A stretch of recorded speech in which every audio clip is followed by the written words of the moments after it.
I've got a dream for the world. Peace in the rivers and everywhere. Bridges of steel and love, and cities that smile. Oh,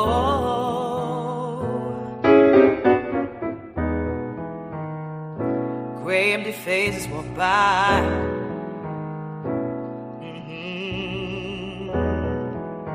Hands try to hide all the loneliness.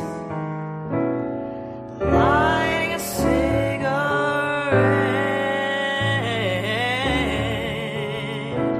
to blow time away.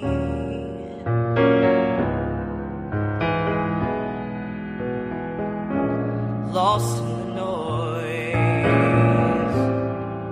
lonely as the wind. People on the sidewalks with no place to go.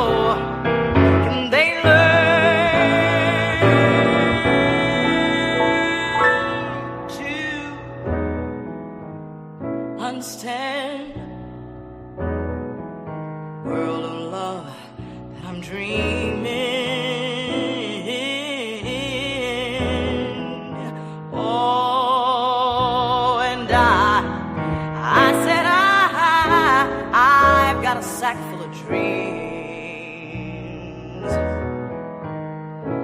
People filled with laughter and toy balloons, and people with hearts that care, who listen for love. Hey, won't you listen? Wanting to care, wanting to share all my dreams for the world. Can they learn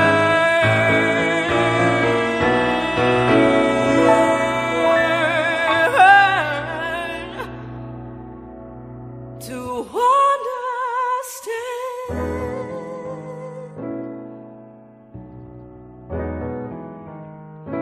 world of love that I'm dreaming?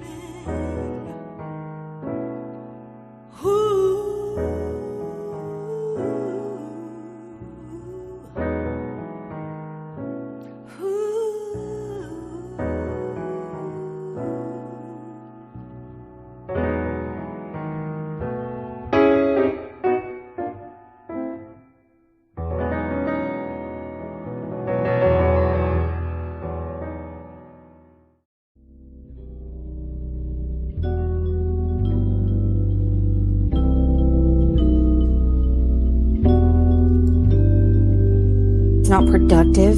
It's kind of gross and icky, and I feel like it tells us more about them. People that are trying to degrade, they're always trying to degrade someone.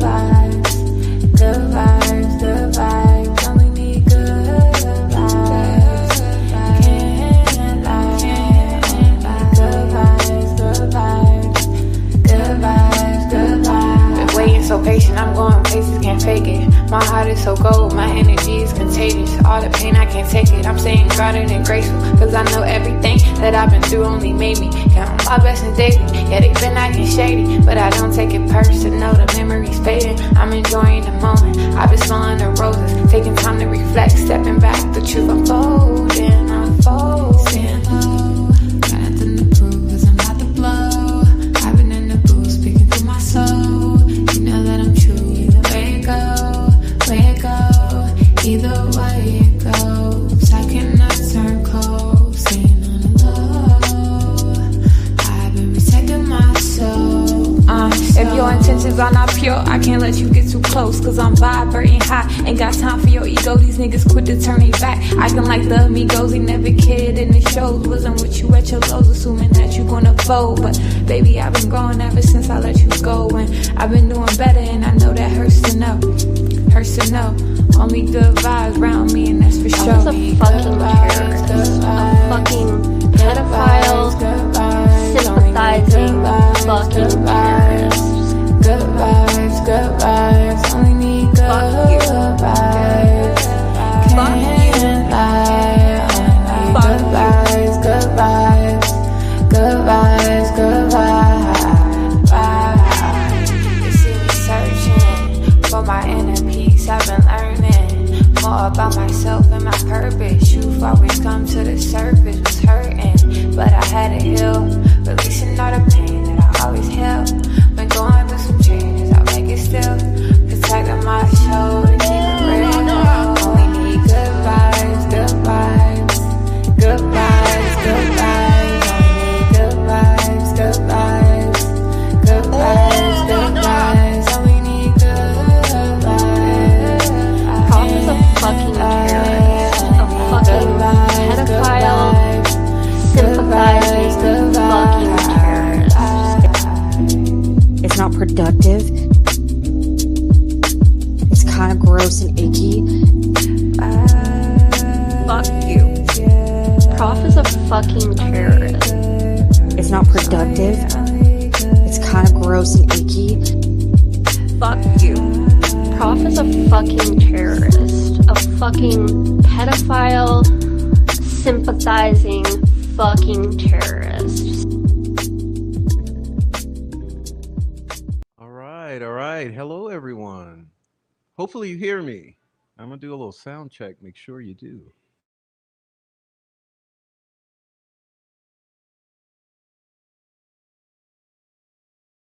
Looks like that's working. So God bless all and welcome on in to the Prof Show on a Friday night. Tonight's November 28th, 2025. That's right. It's after Thanksgiving for all of you out there who are wondering. After Thanksgiving and welcome in. I appreciate y'all being here. Look, hey, it is what it is. And I'm happy to see everyone here. Thanks for being early. Apologize for being late. I had problems with uploading. And tonight we're going to do a bunch of watching of videos that are very important and kind of heavy. So I wanted to clear the energy here and give us all like a super clean slate so we can get into things. But I'm so happy to see everyone here. And hopefully you've had a really nice week. It is what we make it. We make it good. So let's make it good and let's continue to make it good. And I want to give a special shout out here to all the wonderful creators who are choosing to co-create beauty and love and truth. All of the things that make this world a beautiful place, because God knows that there's a lot of people who are co-creating a very ugly environment. So I thought about what I wanted to talk about tonight, and sometimes it's good to zoom out. We can talk about specifics and particulars and zooming on into the individual atrocities that make this a horrible place to be, because we all know that if you attempt to tell the truth in this true crime universe that is infiltrated with bad actors, that the first thing's going to come to you is a lot of ugliness. And what can I say? There's been so much ugliness. And, I often recount my first experience into coming here onto YouTube. And listen, I'm not saying that I was a great person stepping in, doing everything right. I mean, God knows we all make mistakes. And let me say that for those of you who don't necessarily realize how it is, when you step into this arena here and you choose to be open and honest and try to tell the truth and seek that, you will be targeted. And it's funny because people try to make excuses. Like they try to make excuses like, well, it's the internet. Get used to it. Welcome to the club. You asked for it, you got it. But I think those excuses are unacceptable. And we should all hold each other to a higher standard because at the end of the day, would you wish this for one of your loved ones?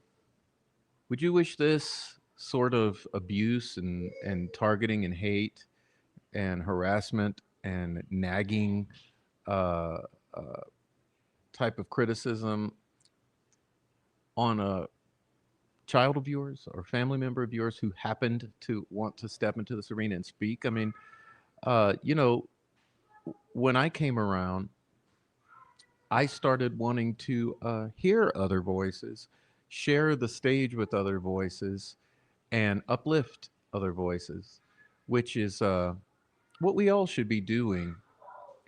And it's funny because instead of that, I found a whole bunch of chaos. Um, and it's funny how such a minority of people can make an experience so bad. But that's the way in general, I think it is with the world because most people are good. Most people are kind hearted and optimistic and appreciative of others and lift others up. That's the normal human state. But for some reason, and most of us can sort of intuit what that reason is, you come into this arena and you see the ugliest side of humanity. We're supposed to be here shining a light on the ugliest part of humanity in order to flush it out. That's why we're here, right? So what's the point of taking a close look at the underbelly of society other than to highlight it, to let the sunlight in so that this darkness cannot last?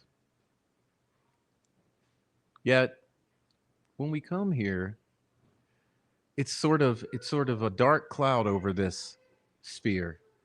You come in here and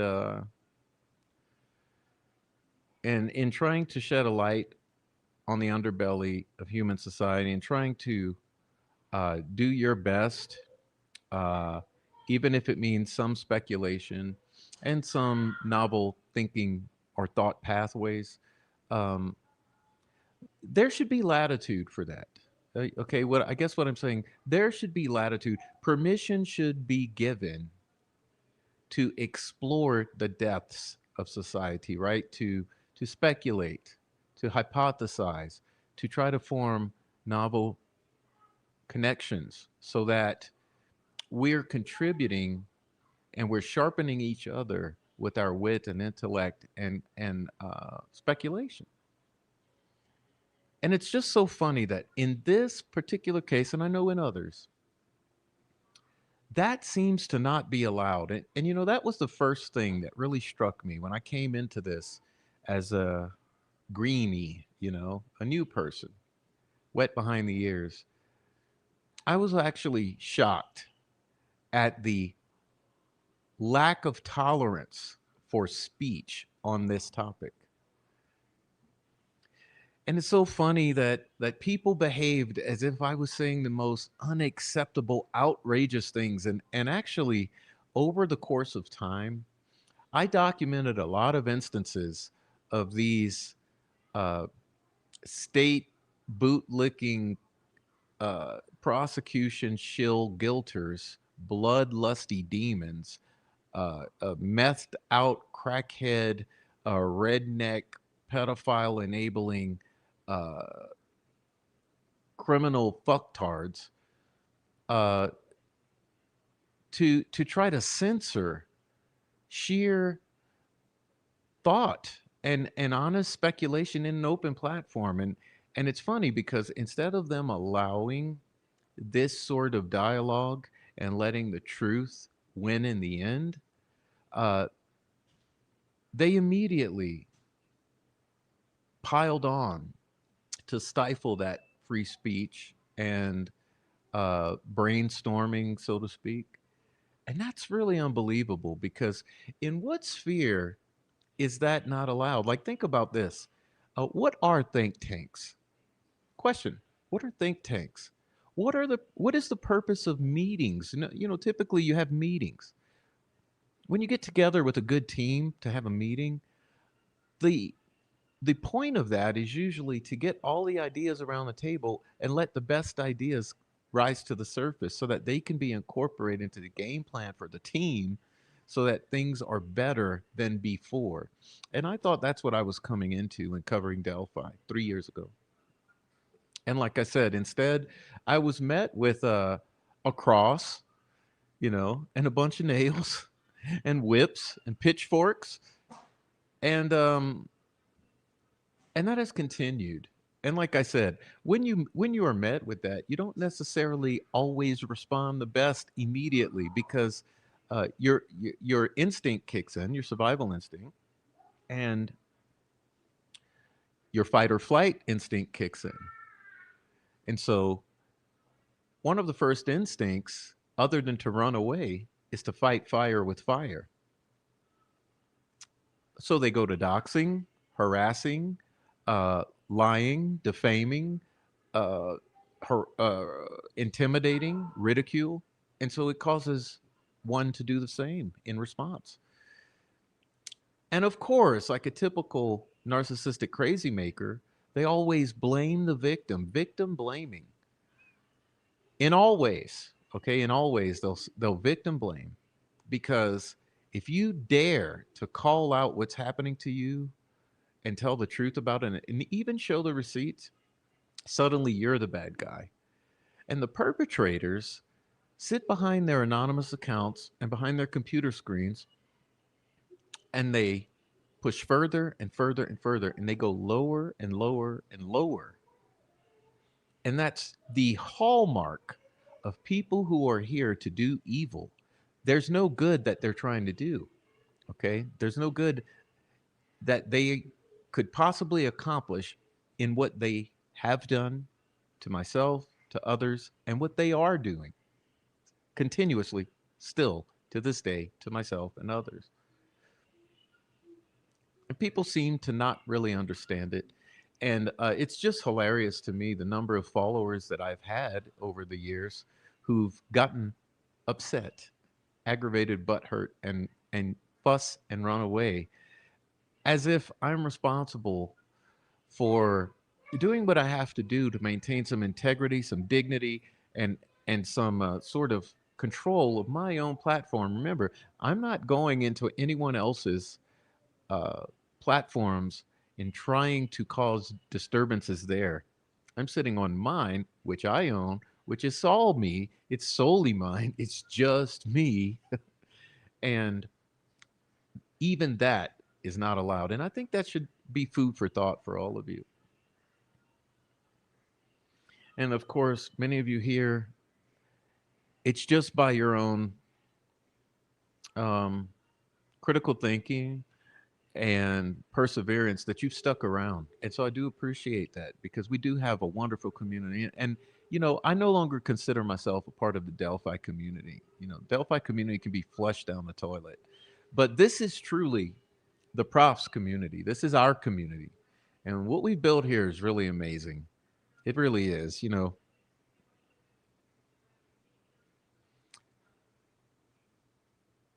I think between both my channels, there's about 7,000 or more followers. And that's a lot. And I appreciate that. We have thousands of views every time we do something. And I appreciate that. And among all my friends, there's thousands and tens of thousands of viewers. So there's plenty out here who have become a part of this journey that we're on. And it's very difficult, because it's hard for us to share personal aspects of our lives that we would love to share with you. the personal aspects of my life that I would love to share with you, both good and bad. It's difficult because I'm not even able to fully share because anything that I share will be weaponized and used against me. So, photos of myself and my students and my family over the years that I'd love to share can't do it. As much as I would love to. Uh, Talk about my health and what's going on and what I'm doing in my day-to-day life and the other things that I have going. I have other pots on the fire, so to speak. There's things I'm cooking here. I got a lot cooking. And I can't even talk about half of it because anything I talk about will be taken and twisted, manipulated, and used as a weapon against me and all of you. And that's just really a shame because wouldn't you love it if we could all really share with each other like family does? But regardless, I say the Profs crew here, you're just the best. And I truly value all of you. And I hope that we continue to build and to lift each other up and to learn from each other. Like I said, steel sharpens steel. We learn from each other and we make each other better. And your strengths are not my strengths, and my strengths are not your strengths. So altogether, all of our strengths come together into a beautiful symphony of intellect and love, trying to shine a light here. And I truly do believe that these victims in Delphi, Abigail, and Liberty were the victims ultimately of a pedophile, nihilistic, extremist child trafficking, meth trafficking network. And I've always thought that. Even through this journey with Richard Allen's arrest and all the Keegan Klein and all the other stuff, my theory remains the same. This case here, the Delphi case, opens the door into something which is so important that the door not be opened into, that it is worth having dozens of controllers, harassers, stalkers, and cyber terrorists online targeting all of us to keep that door closed, to keep that truth hidden.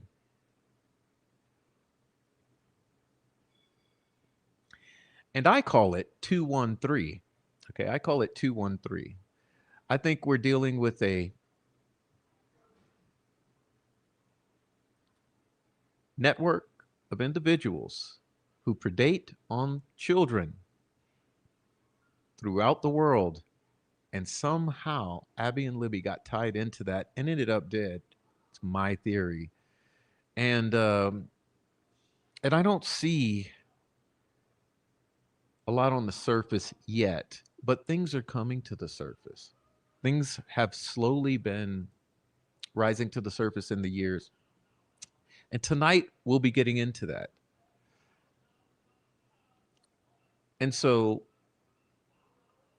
part of what we're going to do tonight is we're going to take a look at an individual who's going to teach us and teach all of you, hopefully I'm going to force you to expose yourselves to some information tonight, which is very important and it's very relevant. It's probably the most relevant thing that I could share with you tonight.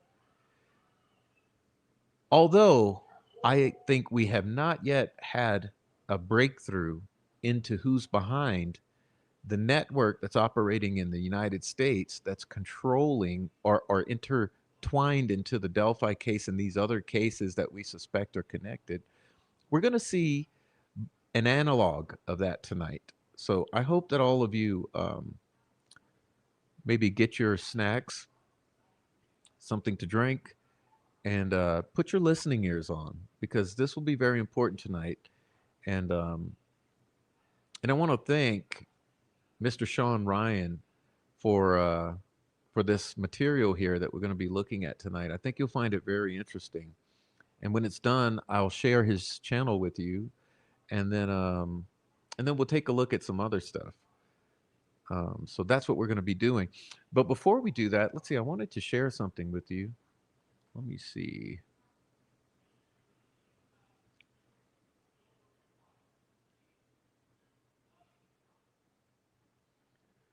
All right, let's see.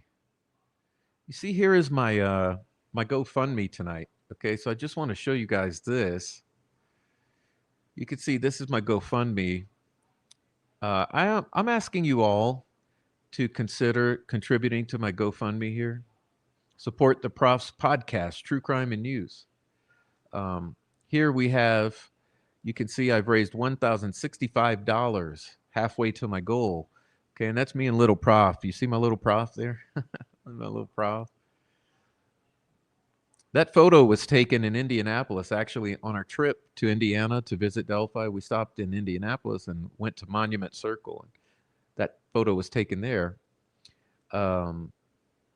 Anyhow, you can see there, it's at Donate to the Prof's podcast, True Crime News. Okay. Anyway, I just wanted to show that. Maybe we'll find a way. Let's see, I can drop the link later.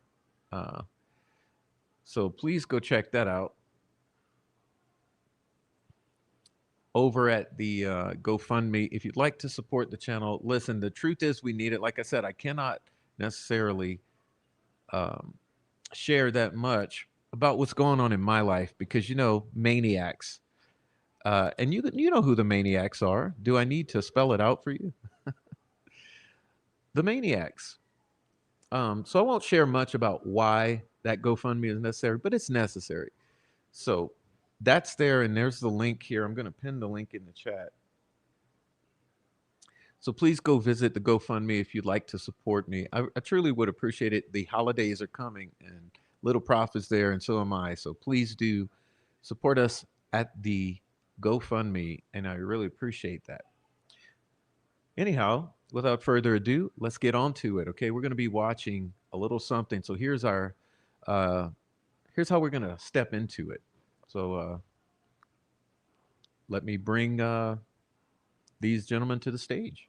So before we go on the break, I just want to share something with you. So after all of that stuff, bad reputation with the cops, with everybody, they paid for me to go to fire school. They paid for me to go through fire school. I didn't let them down. I showed up every single day. I became an actual firefighter for 2 years. And this man, like, he didn't have to do any of that for me. I called him later in life and it was like, listen, man, like, I am so grateful for you, man. Like, you showed me that there are good people out there, you know, like people that care. That's it. We can go on the break. That's pretty cool, man, but I do have another question. Yeah. But also in case after case, directly reaching into American homes, targeting teens and their families. We were made aware of a group called 764. If you are going to Google it, I'm just providing caution to you. It can be very graphic. And this group specifically was started in the United States, or think around the Oklahoma, Texas region, in order to destabilize from within. You know, all the other things that we've talked about. This is probably one of the worst things I've ever seen in my life. And they are specifically targeting young women, high school age, especially those that might be more emotionally vulnerable. The damn scissors. Okay, get your hair. It's chopping time.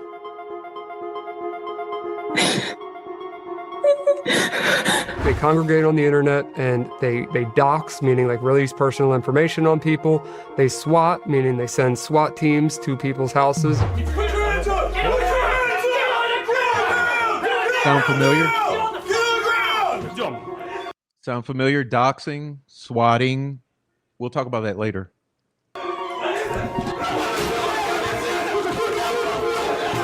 I was just on the phone getting this delivered. So somebody that's in here right now fucking got my apartment number somehow and had you come to my door. Get recordings of them being swatted so they can use it to brag. They're going to say all these horrible things so that a SWAT team, you know, response. And that's what swatting is. I've personally been swatted 3 times. And they are essentially blackmailing them into either sex exploitation, self-maiming, suicide, and it is a massive problem. I'm not really worried about them. It's more so the 764 group that stemmed from the comm, which is a whole different set of evil that I've never seen. As the FBI continues to investigate the brutal killing of Charlie Kirk, their jobs on other cases obviously don't stop. The agency tonight is warning about a different but very chilling threat called 764. They have a whole handbook. They train each other on how to extort minors into doing these horrible things. It's a loose and very sick network of online predators who use social media to blackmail kids into committing violent acts against themselves or others. Make her lift up her shirt. I will be reporting you to the police. No, you won't do shit. I think it would end here, right? Watch what happens. The girl's back. The dad gives her the computer back. What? Yeah, watch. The FBI says it has 250 open investigations into the group. Oh my gosh, dude. She explains how predators are scanning online games like Minecraft and Roblox for young girls. Why stop here? There isn't a drought of kids on Roblox. The FBI is warning that this new network has a potential national security implication. Here's an 11-year-old victim they're selling for money.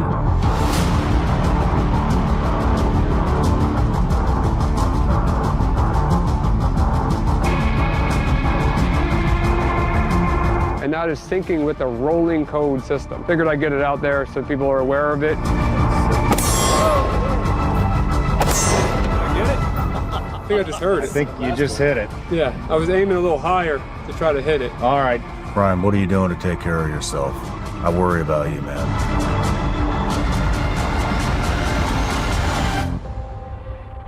Why was there a badge shoved in your face? Guess to tell me he was HSI? For what? Don't know.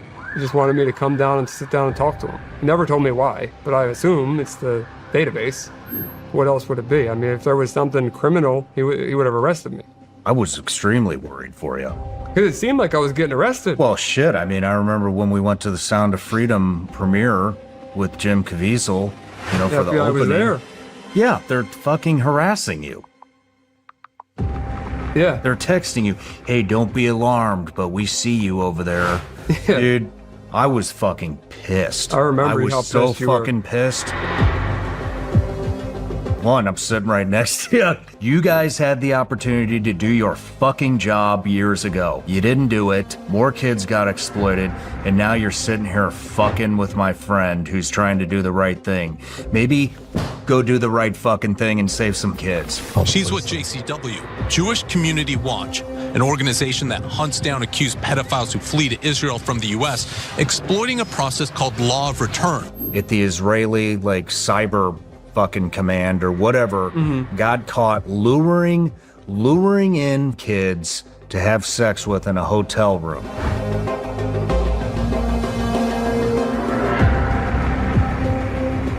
I tweeted this out. Did we prosecute that individual? No. We packaged him up and fucking sent his happy ass back to Israel. No consequences whatsoever. What the fuck is that?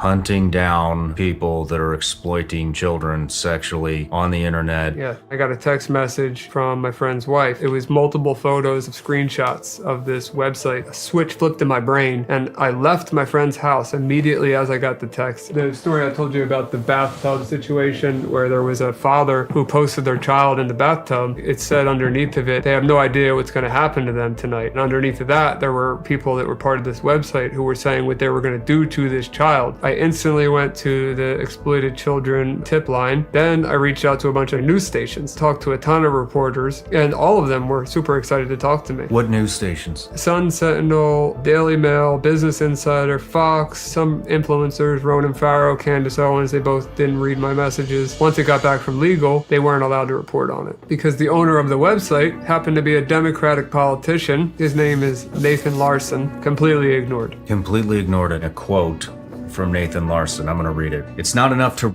just let her know what you love her for the most. Like with girls, believe that fathers to make those decisions. This is disgusting. He gets arrested 6 months later with a 12-year-old at a layover at an airport. The guy with the daughter in the bathtub. Yeah.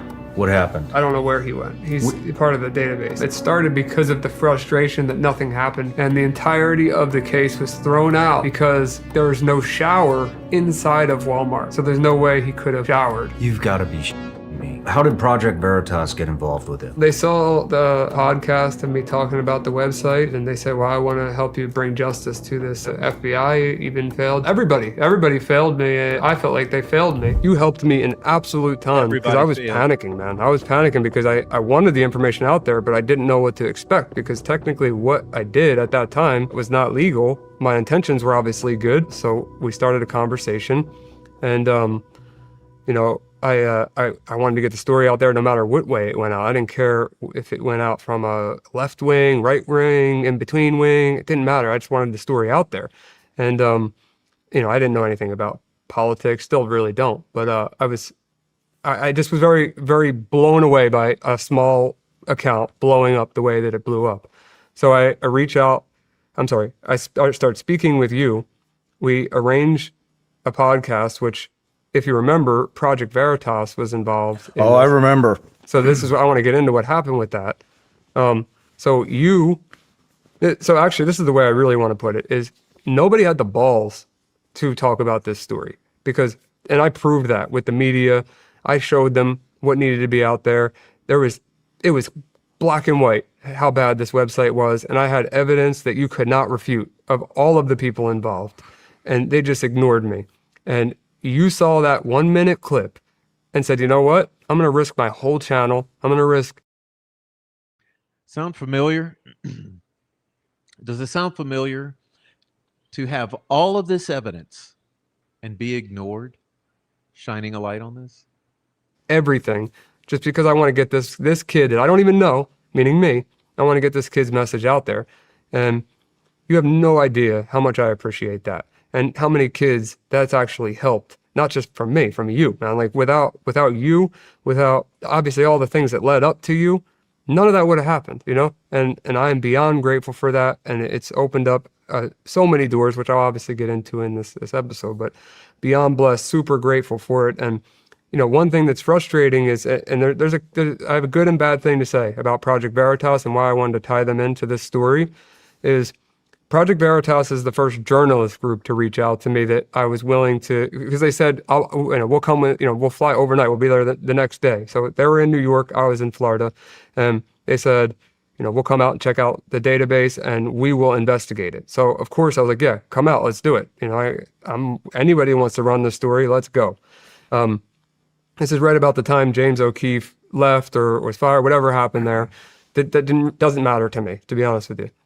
They fly out to Florida. I hand them the data, and all of their journalists, all their reporters, the ones that I worked with directly, were passionate and wanted to work on this project. And they spent days / weeks / months of their life on this project.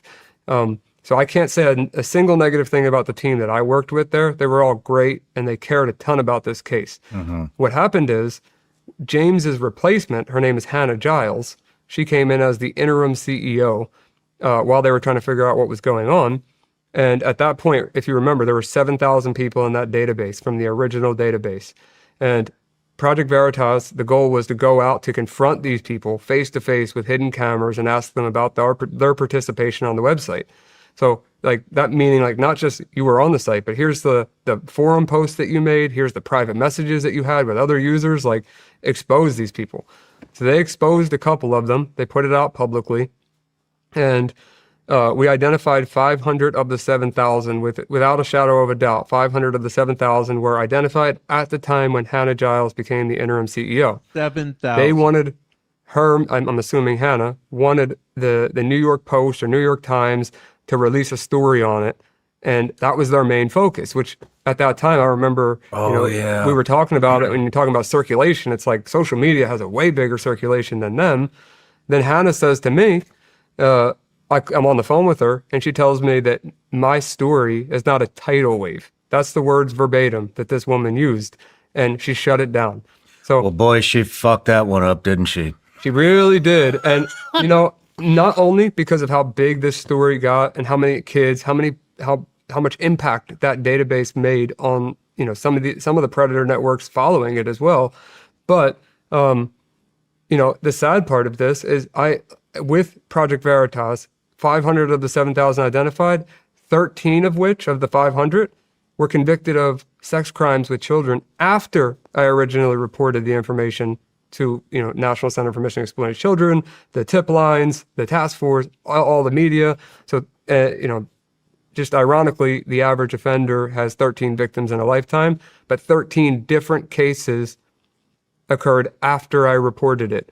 And then she shuts it down. So that's 500 of the 7,000. Who knows how many didn't get caught? Mm-hmm. And who knows how many more, how many victims just, it could have been prevented if someone would have just taken me seriously. And you did, man. You did. Project Veritas, as much as they, may get some hate or whatever, I don't have any opinion on anything else they've ever done other than what they've done with me. And their journalists were good to me. Their interim CEO, I don't like the way that she treated this situation. And I have no problem saying that. And yeah, man, I just wanted to, so I guess a long way of saying thank you so much. And I appreciate the balls that you have because nobody else did. Well, it's my honor, man. But, I forgot about the Veritas stuff because we had to coordinate release of the episode with them. Yeah. I forgot about that. And there was some other publication that they're like, we got to wait and see if this goes. And I remember having a conversation with you and I was like, dude, what we have here is 10 times any of the publications that they're talking about. And this is going to fucking send. And it did. It wound up being the most viewed, most downloaded, biggest episode I've ever done, still to this date. And you hear that? This guy, the biggest episode he's ever done to this date, and no one wanted to hear it. Just like no one wants to hear us, right? Oh, sorry. It looks like I lost my spot. Let's see. Apply today in just minutes at meetfabric.com/srclips. That's meetfabric.com/srclips. meetfabric.com/srclips. Policies issued by Western Southern Life Assurance Company, not available in certain states. Prices subject to underwriting and health questions. All right, come on. I don't think you wanted to be public. You were extremely fucking nervous to come on the show. 100%. And I remember going through my head, like, how do I calm this guy down? And, but however, whatever, it worked. And yeah, it was jeopardizing my entire business. Cause this is the forbidden fruit that you cannot talk about on certain platforms. Right. I remember thinking, you know what? Fuck it. We're not monetized. This is the forbidden fruit that you cannot talk about on the internet.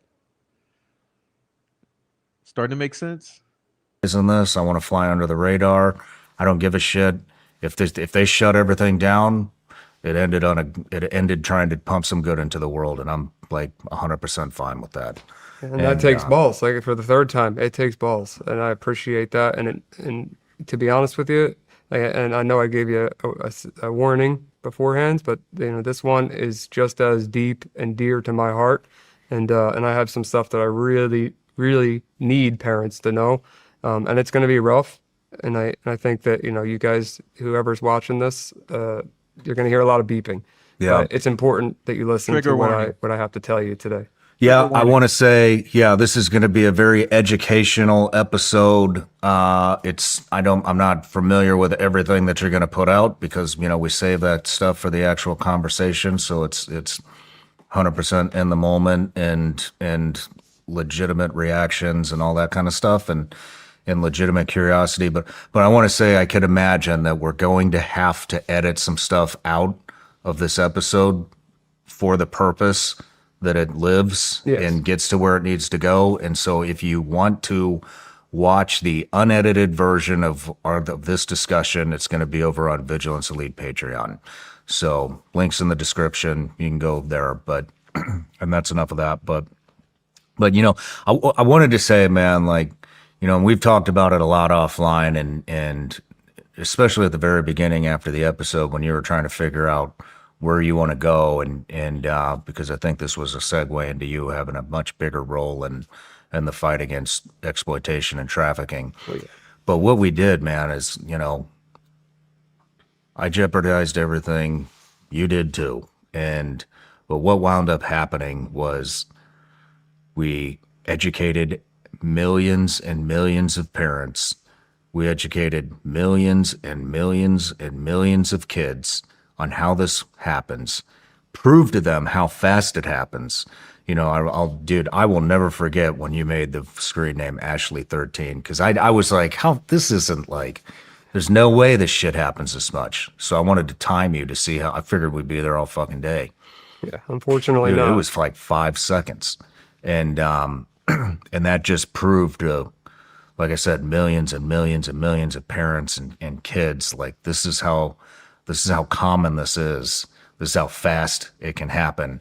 And then on the other hand, we scared a metric shit ton of predators. Predators. Oh yeah. And and so it really was the perfect storm. But some other context. I mean, now I'm like going back and forth. Now I'm like remembering all the things that happened like right after the episode. And I mean, we blasted the FBI on that episode. Yeah, we definitely did. Actually, we didn't blast them. We just expressed what happened when you got the information to the FBI and how they totally fucking dismissed it and how interested they were after the episode came out. Remember that? Remember how much they wanted to help? I know you guys are like maybe talking right now. Maybe. I don't know. Yeah, I mean, everything I do now is in parallel with law enforcement, so. Cool. Yeah, now I'll get into more of what that means. But yeah, I remember being extremely fearful. I was like, these people aren't trying to help you. They didn't help you the first time. There's 7,000 names on that list. And that was developed, a website was developed by a politician. They're trying to, every motherfucker on there is calling in favors, trying to get their name redacted from I remember, do you list. remember, I was so scared of, because, you know, I took as you said, it was a risk for me. I was scared my door was going to get kicked in. They were like, I don't have anything to worry about, but I don't want to lose all my electronics or end up getting charged with something that I gotta go to trial for and all this stuff. And I'm calling you at like 11, 12 o'clock at night. You got Tim Parlatour helping me out. You got all these people, you know, telling me like, yo, do this, do that, like make sure you don't do this, don't do that. Like I got you helped me an absolute ton back, you know, because I was panicking, man. I was panicking because I wanted the information out there, but I didn't know what to expect because technically what I did at that time was not legal. My intentions were obviously good. I would say it's more gray than black hat, but it was, you know, I obtained that information illegally. So I was scared. I was genuinely scared, and it was very new territory to me. I know now a lot more than I did. And as I said in the beginning, if I had to go to trial for this and I had to stand in front of 12 jurors or jury, like I have a hard time believing that people would say that I'm a criminal for taking down a predator organization. But I genuinely was scared at that time. No matter where you're watching Sean Ryan Show from, if you get anything out of this, please like, comment, subscribe, and most importantly, share this everywhere you possibly can. And if you're feeling extra generous, please leave us a review on Apple and Spotify podcasts. You're basically... Okay, so that was just the introduction, okay? Now that's your introduction for where we're going tonight. And like I said, trigger warning. What we're going to look at, so this original podcast, we're only going to look at a few clips from the 5 hours. So I'll share with you when we're done with this, where you can go see the whole 5 hours, because trust me, tomorrow or this weekend, if you have the time, I highly recommend put that 5 hour podcast on and listen to it in its entirety. You'll come away from it a different person, and maybe you'll start to understand what we're dealing with here in Delphi a little better. But until then, what we're going to do tonight is just look at a couple of the pertinent clips to give you an idea of how deep this goes in this particular episode. And then after that, we'll look at some other stuff. So we'll get started now. And again, if you have kids around, shoo them away for now, maybe, unless they're teenagers and then they need to hear this. But yeah, so let's do a little listen to this highly concerning information from this ethical hacker. And remember, he's saying that he found 7,000 individuals and their identities, right, that are predating upon children. And the FBI didn't want to do nothing about it until it was blasted to the world. Now, you think about that. And why do you think we're doing what we're doing here on Delphi? Some rough stuff, so get ready for this. The username made me paint the walls of Eden with my blood, snuffed my humanity. Where is your God now? And it's a wall covered in their blood with satanic symbols that they drew onto the wall. These are some of the cut signs. Oh my gosh, dude. I just want to be left alone. Oh, I understand, but it's not that simple. This is where he kills the old lady. Here's that girl right here. What is this? This is just a girl. She doesn't hurt herself, but listen to what they say. Just please. Hold on. I mean, we can make that happen. It's really simple.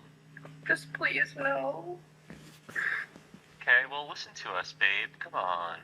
We're trying to help you out. I just want to be left alone and Oh, leave the I server. understand. But it's not that simple. Can I please just do that? You want to leave the server?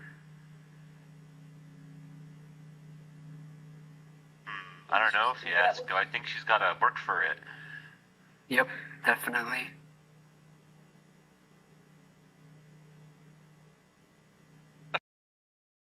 Did you just hear let me stop it here because I'm going to be stopping it. Didn't you just hear a female voice? Now, I don't mean the child. Didn't you just hear an adult male, an adult female voice terrorizing this child? Do I need to back it up for you? I think I will. Let's see.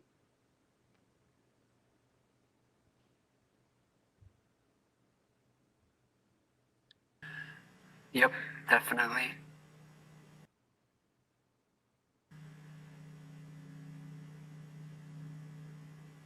I don't know if you ask her. I think she's got to work for it. Yep, definitely. Female. The fuck is that? Are you like dyslexic or something? Holy shit. I'm looking in the camera to do it. Dude, you're stupid.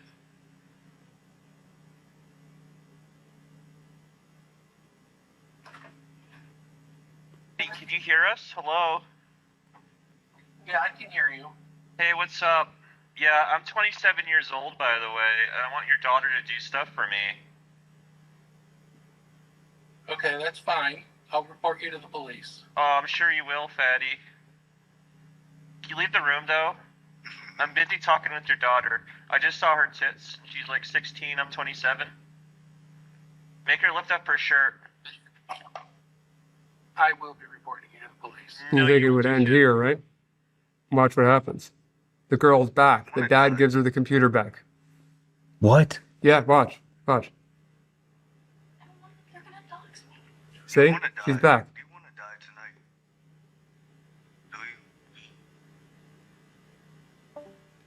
And he ends it with, "Do you want to die tonight?" But the dad gives that girl the access to the internet after he just saw and heard, not even her hurting herself, What but the them threatening fuck? her. That's a bad parent, in my opinion.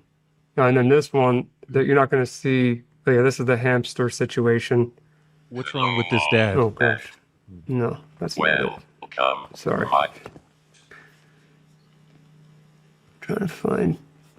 Yeah, this girl's just cutting her ponytail, but it's very sad. Get your hair. It's chopping time.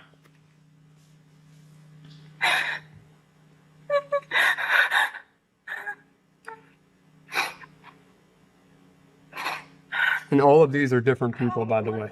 Okay. These are all in the cult? Yeah. Send anything. Cut all of your ponytail off right now. No. Yeah.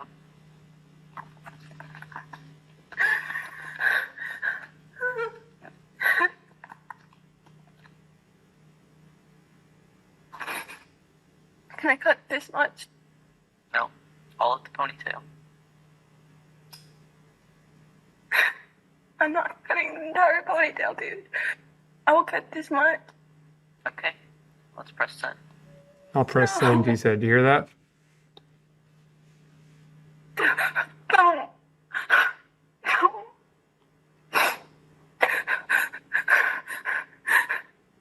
Okay, is there anything else I could do? Like a fan sign or something? She's willing to cut herself over, cut her hair. What you need to do. You have 30 seconds. No. Oh no, should we press send? Fine. No. It is much, okay? Go. Start cutting. Chop, chop, chop, chop.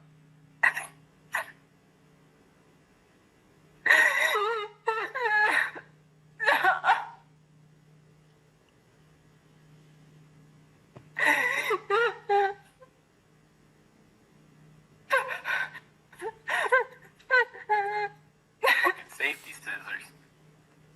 Yeah, they are really bad.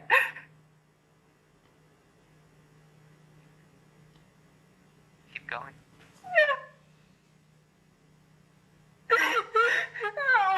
Listen to what happens next. Please, just leave me alone. Okay, I want you to take the hair that you cut off, right? I want you to put it in your mouth. I want you to say, I'm sorry, Moist. I'm sorry, I'm Fur. sorry, Moist. I'm sorry, O'Hare. I'm sorry, O'Hare. I'm sorry, Duck. I'm sorry, Doug.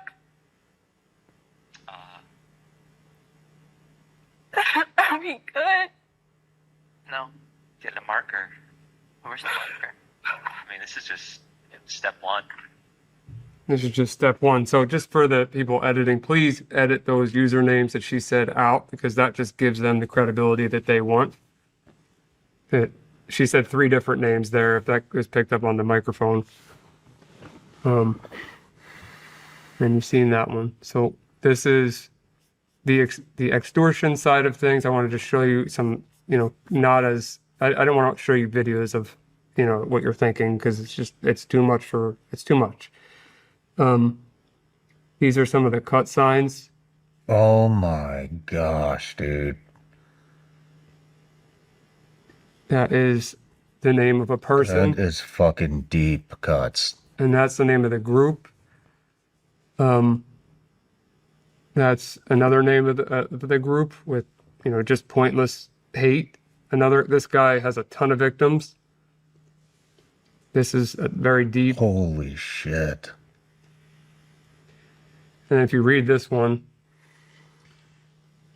oh no, let me get you the first one so it makes sense. Right here.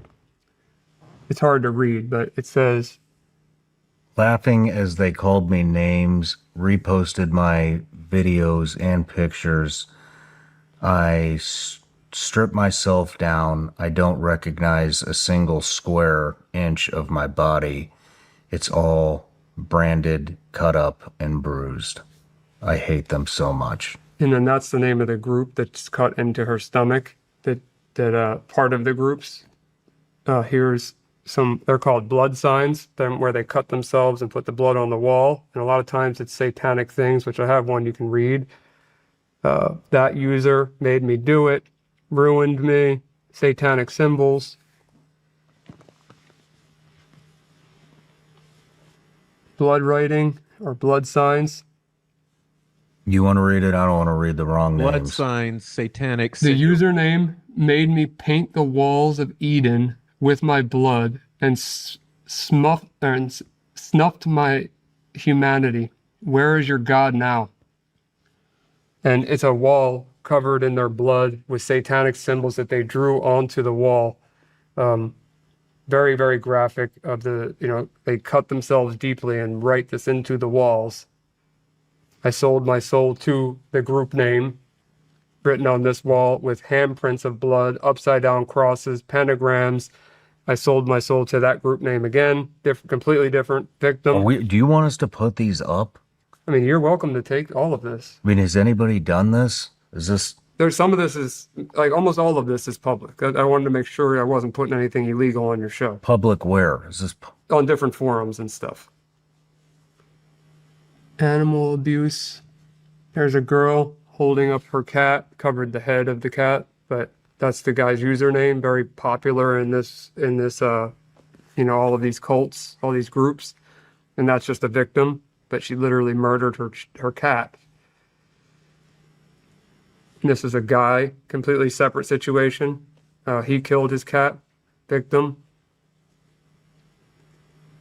That's a cat, dead cat's body part, and they.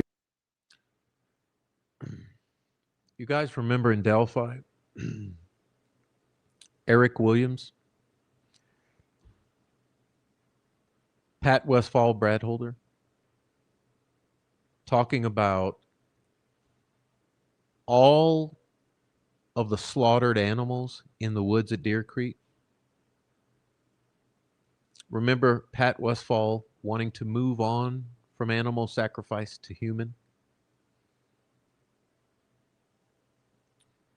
Remember the goat heads hanging in Ron Logan's trees?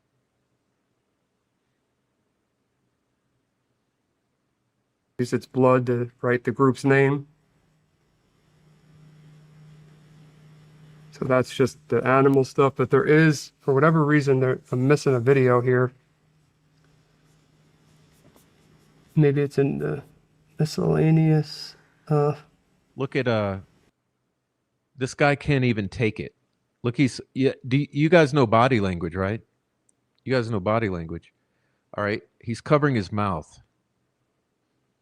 He's covering his mouth. It's hard for him to stomach what he's seeing.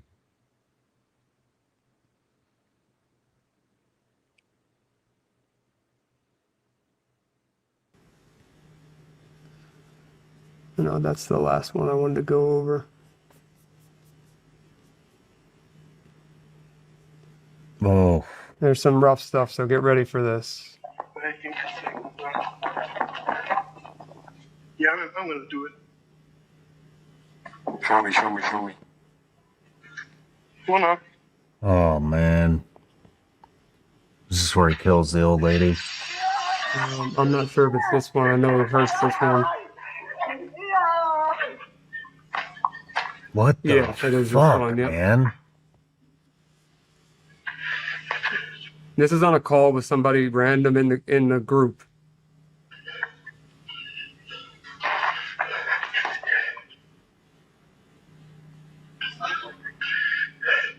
So he just... Give me a second.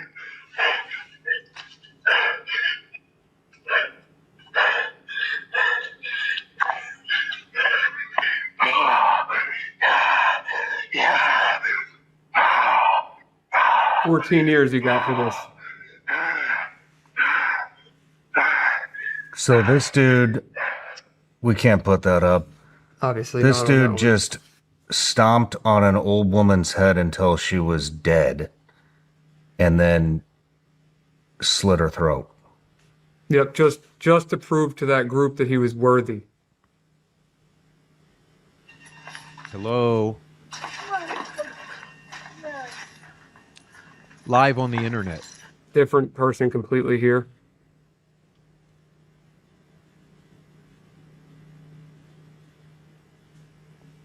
Killed her. Threw her down the stairs. Yep.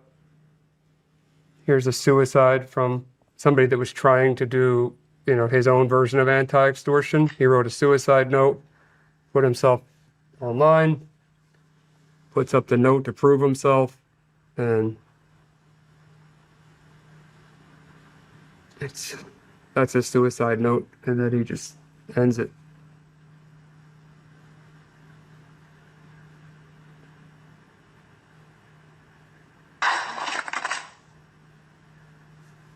And that's it for him. It's a guy that was, I guess, already knocked out. I don't know if he died or did not die, but these are all different individuals, by the way. Like the criminals. Holy shit. That's somebody... I took the video off of this because I didn't want you to have to see someone burning alive. But that's a homeless person fully engulfed in flames and murdered. And then him in the chat bragging about it. Jeez, dude. So that, and then the last one that I'll show you is the miscellaneous, which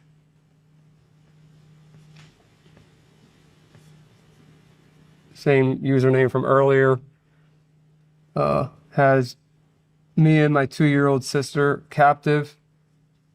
He's a sick man. And then you see her with her child.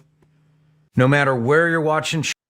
Started with him luring minors on Minecraft to store and make them self-harm. How many members does 764 group have? 20,000, 30,000. All right. We're going into another clip. Rotting Jules says these groups have merged initiation rituals with blackmail and snuff, immediately creating the financial conduit to thrive. Welcome to Delphi.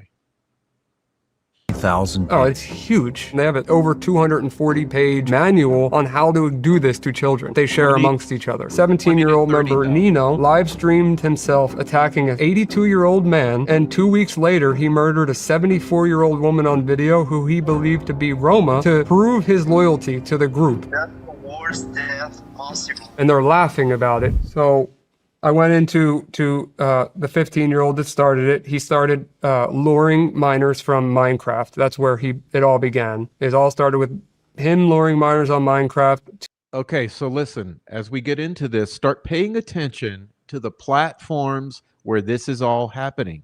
Understand? He's already talked about Discord. Okay, Discord. Next up, Minecraft. To, sextort them and make them self-harm. The group was influenced by Order of Nine Angles, which is a Satanist group outside of the internet, which is a combination of Satanism, neo-Nazism, occultism, and all kinds of things. So, obviously that goes with, if I want to just read a list, it's rejected empathy, promoted ritual violence, belief in culling, which if you know what culling is, that means that real power comes from harming others without hesitation. So that's like a whole Satanist belief. And then there's a ton of offshoots, a ton of these other groups that I have notes that, no exaggeration, this long, full of different groups that are doing the same thing, full of members. So we're not just talking about one group called 764. Did y'all understand that? Okay, we're not just talking about a group that has to call themselves 764. There's not just one group, and that group is not just 764 or 09A. They're groups you've never heard of, like whatever this 213 symbology is. How many members does this 764 group have? If I don't have an exact number on it, but if I had to guess, 20,000, 30,000. 20,000 people. Oh, it's huge. Like, there is no shortage of these scumbags. No shortage. No shortage. The average vulnerable target that they're going for is 9 to 17 years old. 9 to 17. That's the average. They'll go for anybody, but that's usually what they run into in these games like Minecraft and Roblox and other social media apps. Roblox, okay, Minecraft, Discord, Roblox, okay, keeping track. And without going into more of these notes, because I'm just trying to hit some key points and not forget them. They're targeting minors, and I have a few screenshots to show you this, on mental health forums. So they'll go to a mental health forum where they see somebody is struggling as a kid, saying that they're either being bullied in school and they don't want to live anymore, or that they're self-harming already, and they'll pretend. So they lure from those groups, they groom them by trying to be their friend or pretend to be their boyfriend, and give them actual mental health therapy. Sorry, it's hard for me to even say this. Mental health therapy, and and I'll read those conversations, some of the grooming that they do, and they even have playbooks on how grooming and sextortion. They have an over 240-page manual on how to do this to children that they share amongst each other.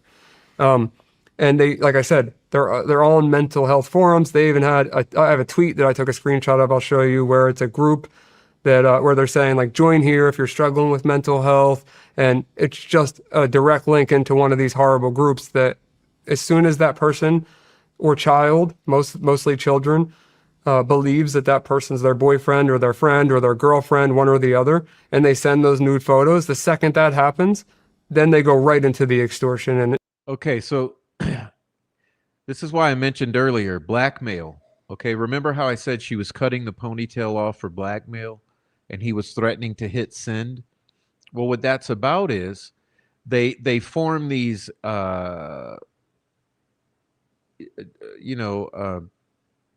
juvenile type of bonds and get the girls or boys or children to send nudes. And once they have the nudes, immediately they go to this blackmail. You've got to do this, or I do this. A blackmail, extortion, sextortion, where they're going to take those nudes of that child and they threaten to send it to the parents or send it to the school or send it to some public platform. So that's the blackmail. And extreme violence. All they want to create what's called, and like I said, I'll get into the slang. They want to create what's called a lore book. So it's like a collection of all of their extortion material that they could use against them. And do I need to use any more of these? Let me see. Yeah, so, okay, in these notes too, over 250 ongoing investigations by the FBI, briefings at Europol conference. FBI classified 764 as as a domestic terrorist group. Terrorist group, yep. And then there's a bunch of people that were arrested. But where do you see the time that a lot of these people got? It's nothing, man. It's nothing. And some of them are having children kill themselves. Like, it's mind-blowing. It is absolutely mind-blowing. But I'll read. Are you talking about time they got in prison? Time they got in prison, yeah. They've had people kill themselves through extortion, and I mean, what is the sentence? What is it?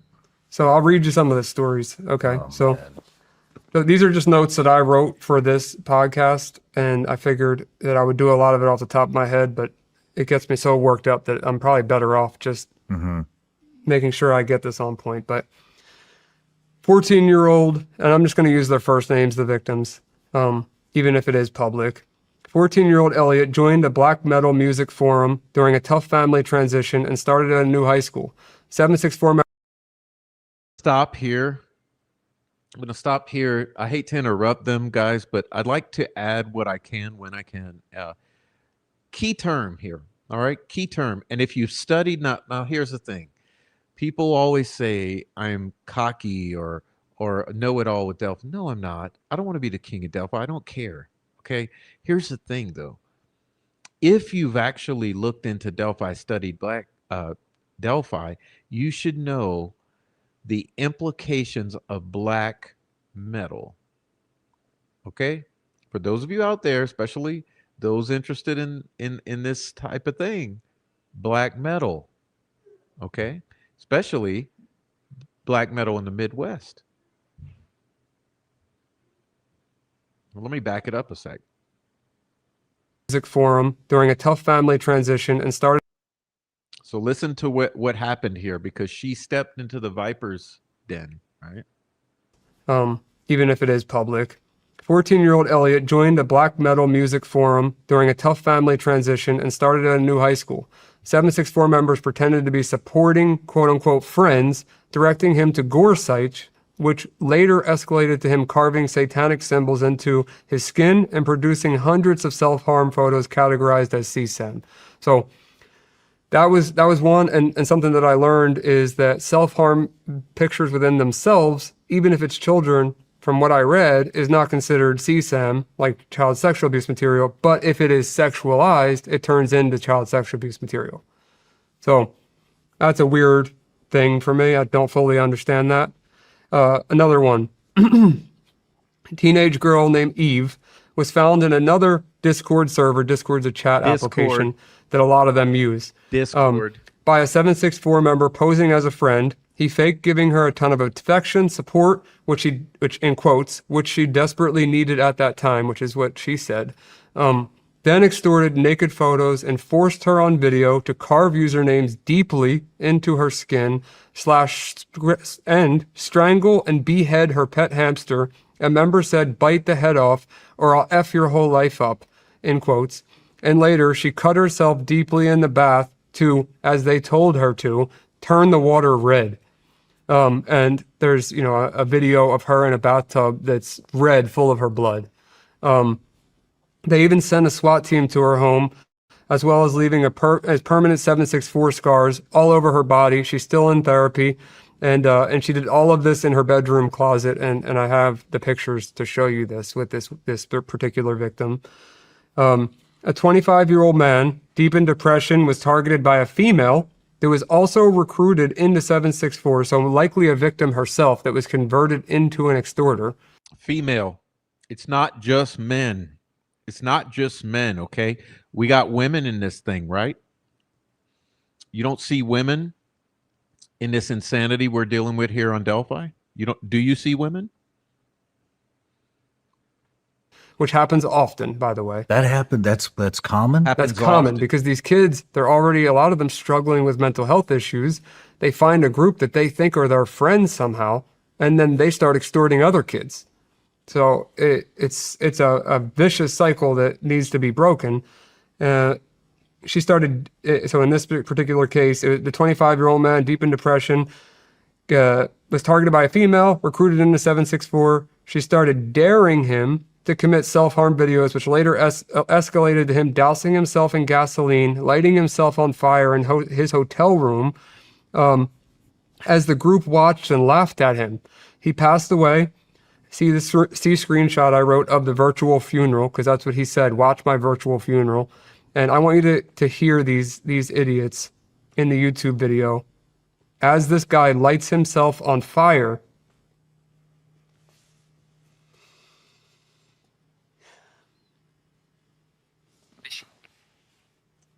Bishkek, called Tashtar Ata. He found a spot in the snow, set up his phone, and lit himself on fire. The entire ordeal played out live on a Discord call.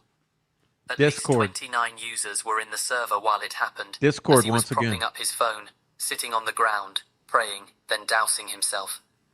Some were recording, others were cheering. In one clip, someone shouts out the group. Another calls her by name. Shout out to Discord. Fucking Xanax. Shout out to fucking 764. Shout out to everyone fucking. Big shout out to Money and big shout out to SMLK.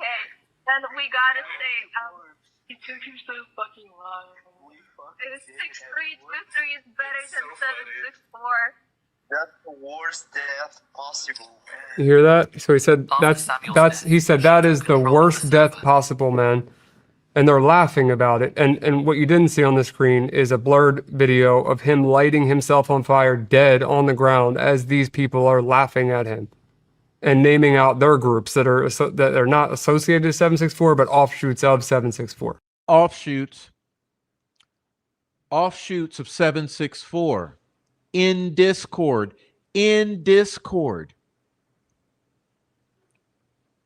But sure, we're all absolutely fucking crazy out here, right? We're all crazy. This doesn't happen. This isn't real.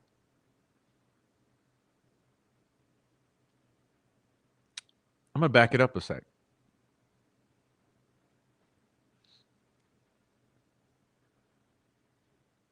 As these people are laughing at him and naming out their groups that are not associated to 764 but offshoots of 764. So that's from a public YouTube video, but relates to that story I was just telling you.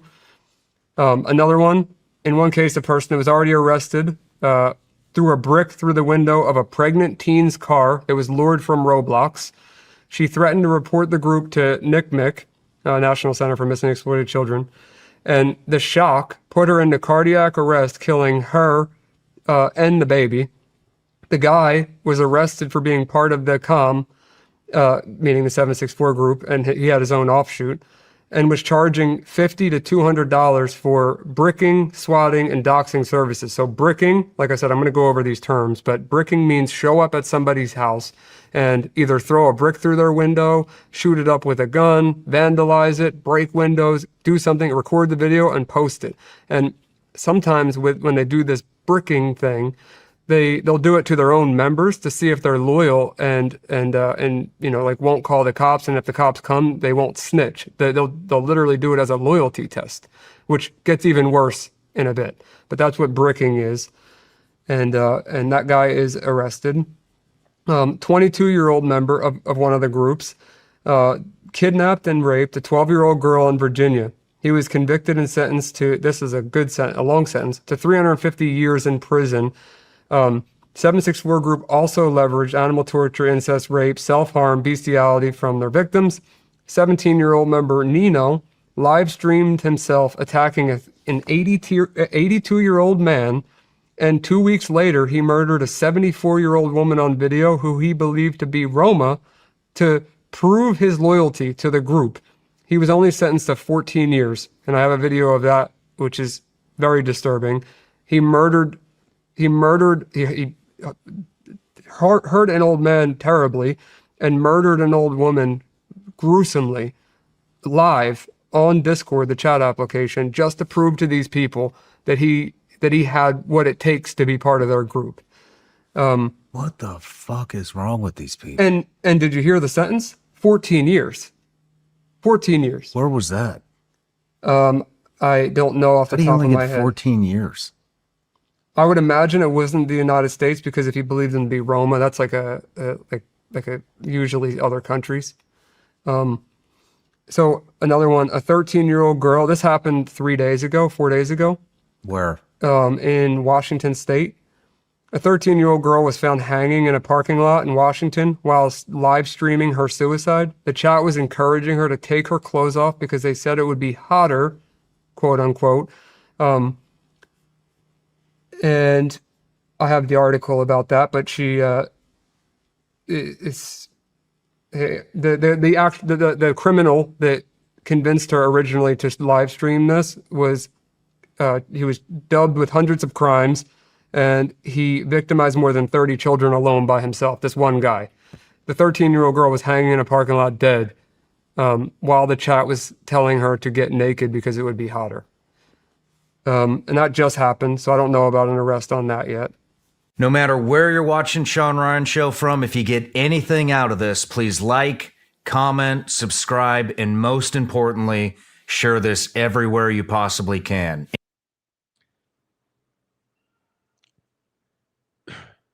Yeah, so, all right, we're halfway there.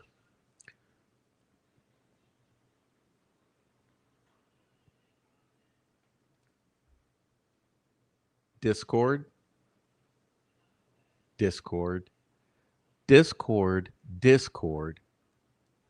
Minecraft, Roblox. You getting a picture?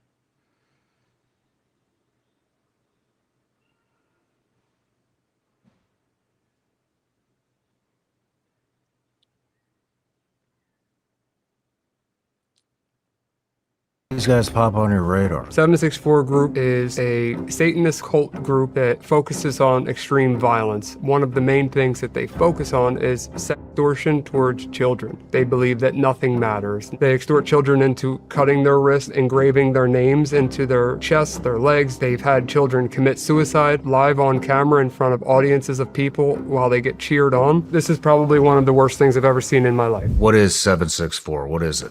So I'll tell you in my own words first. 764 group is a Satanist cult group that focuses on extreme violence, and one of the main things that they focus on is sextortion towards children.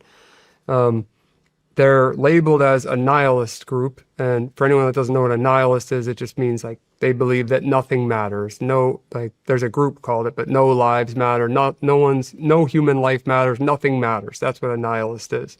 And these people have proved over and over again that they fit exactly the description that they're labeled as.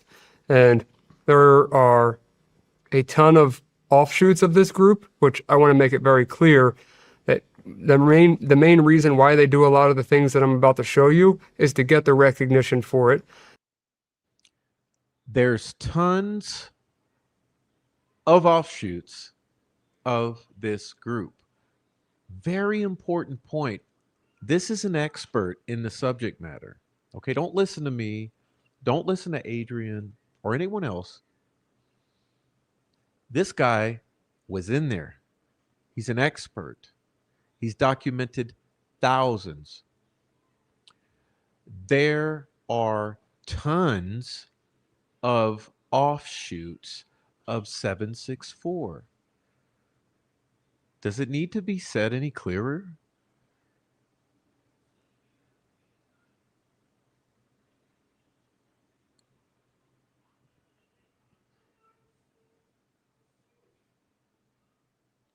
Recognition for it. There is to get the recognition individually, even if they're part of a group or a group that, you know, they just want their group out there in any way, whether it's negative or positive. This group isn't looking for positive attention. I'll just be candid about it and tell you they extort children out of sexual material. They extort children into cutting their wrist, hurting themselves, cutting areas of their body, engraving their names into their chests, their legs, their arms, their faces. They've had children commit suicide live on camera in front of audiences of people while they get cheered on. They convince children to kill animals in their house, like their pet cats, their pet dogs. They try to convince them to kill their family members, commit mass murders, bestiality, incest, you name it. A lot of it has already been done. And I have a lot of examples of that to show you today. And that is only with 2 of these groups that we've been doing passive reconnaissance on for a short period of time. There is plenty of other active investigations that are going on with other organizations and that I may or may not have involvement in. But what I can show you today is based on what Sentinel and I have found in a relatively short period of time, and it's going to blow your mind. It's absolutely disgusting, and there's more to it. But it was created by it was unbelievable. But a 15-year-old boy started this group in Texas. A 15-year-old boy? 15-year-old boy started the group. He was the beginning of it, and he, from what I read, was a nonverbal kid that had some, issues. I don't want to glorify this kid or talk about him in any way where anyone would feel bad for him, because he created something that is the worst thing next to, all the other things that we've talked about. This is probably one of the worst things I've ever seen in my life. We'll see how you feel about it when you see it. But it was all started from this kid. And there's something called, I'm not sure if you're familiar with it, but it's called the COM. And the COM is a collection of mostly teenagers, but there's adults in there as well that congregate on the internet. The COM is short for the community. And they congregate on the internet, and they dox, meaning like release personal information on people. They SWAT, meaning they send SWAT teams to people's houses just to, scare them and to Like I said, do you find it strange? Doxing and swatting as a form of online intimidation. Geez, where have we seen that before? Oh, surely not in Delphi, right? Surely not in Delphi. What's going on with my, let me fix this. Let's see.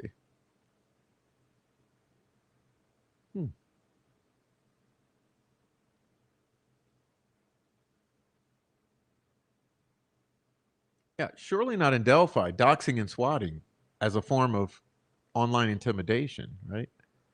And terrorizing individuals in the community. SWAT teams to people's houses just to, scare them and to get recordings of them being swatted so they can use it to brag. Like, for example, they'll call in to a local department and say, hey, my name is John Doe. I have bombs strapped to the windows. I have my family strapped to the chairs. I'm going to shoot them all if any police enter the door. They're going to say all these horrible things so that a SWAT team, responds. And that's what swatting is. I've personally been swatted 3 times, 2 of which police actually showed up and it was a big deal. I have a video of one of them, but I never gave them the recognition that it happened. There was no proof that it happened other than my recordings of it that I saved on my phone. I didn't want to give them the credit, So that's the comm. The 764 group actually came from the comm, and that doesn't mean all of the people in the comm have their own problems. They do their own stupid stuff. They've been torturing me since I was on your show 3 years ago, releasing my credit report, my personal information, sending pizzas to my houses, USPS boxes to my houses, and on pretty much thousands of boxes, no, literally thousands. Sending shit to your house. Pause. How many of us in Delphi have received multiples and multiples of items sent to our houses? I have. I know about 4 or 5 out here, and it's funny because look at the ones who've received these mailings in Delphi. Are you seeing all the hallmarks of this group in what happens here to us in Delphi? Not yet? Okay, let's keep listening.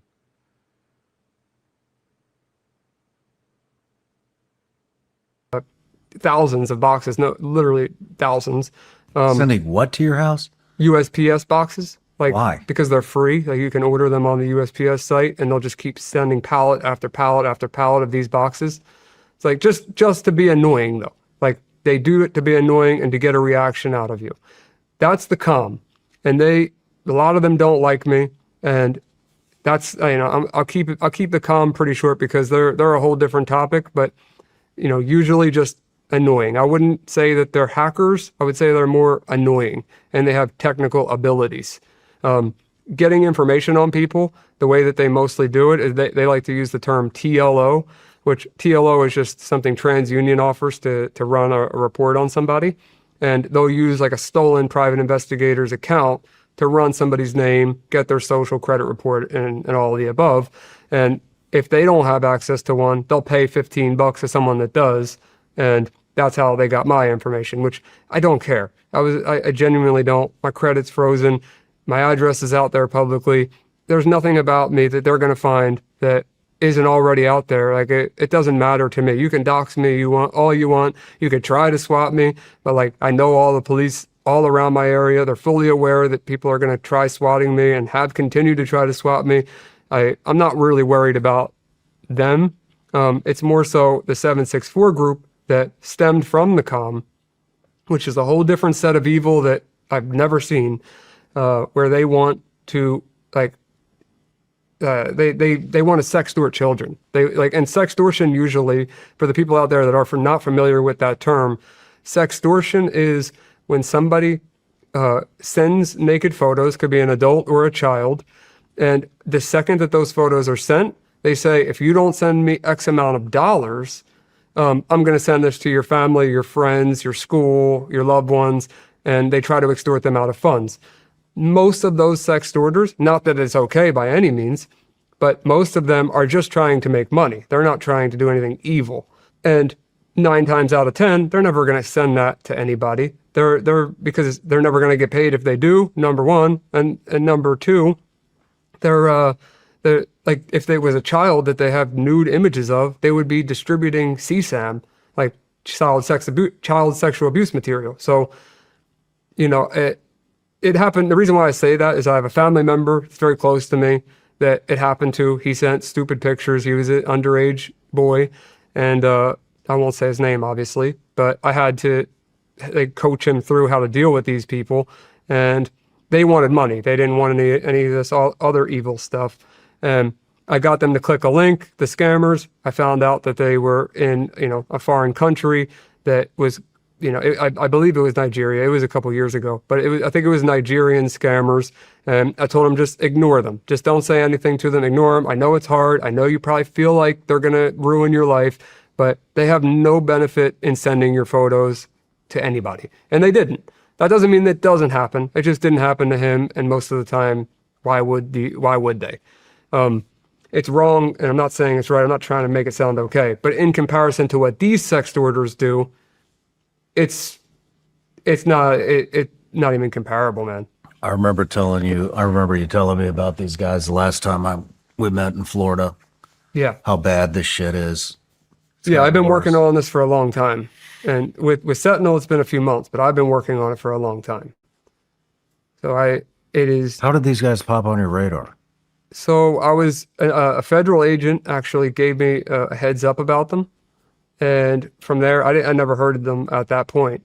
And I started digging in, just reading the public stuff out there, and it blew my mind. It was like the clearest definition of, evil. Like, I keep saying the word, but it is just pure evil. And that's what they want. That's what they're going for. But it's just hard to believe that people out there exist that are even worse, or if not the same level of evil as the other people that I'm fighting against. And a lot of them are teenagers and young 20-somethings, but there's the random 30, 40-plus-year-olds that are involved in this as well, that they just want to cause harm. They want to cause destruction. And what is the next level? It's, it starts with, and I'll get into some of the terminology, but they call it cut signs, or I've heard in some of the groups, cut sluts is what they'll call the little girls, where they cut a username into their arm or their breasts or their legs or whatever part of their body. And it started with that. And then it was, okay, what's the next step? Kill the animals. And then, hold up a username on a piece of paper, and then hold the dead animal in the other hand. And, like that group will then send that message everywhere. And then the person thinks by doing that, the child thinks by doing that, they're going to stop. They're going to leave them alone. And what ends up happening is they know that victim's just going to keep doing whatever they ask, because they've already done it, and now they're in possession of the news, and these people will send it to your family and friends. And it's just unbelievable. There's more to it, but I want to show you some of the content and some of the questions that I'm sure you're going to have. I can answer, and I want to. There's just so much to this that I could go on like an hour tangent trying to explain it. But could I just start by showing you this situation, and then we'll take it from there. Okay. Well, how's everybody going here? Remember, this is just an introduction to this 5-hour episode over there.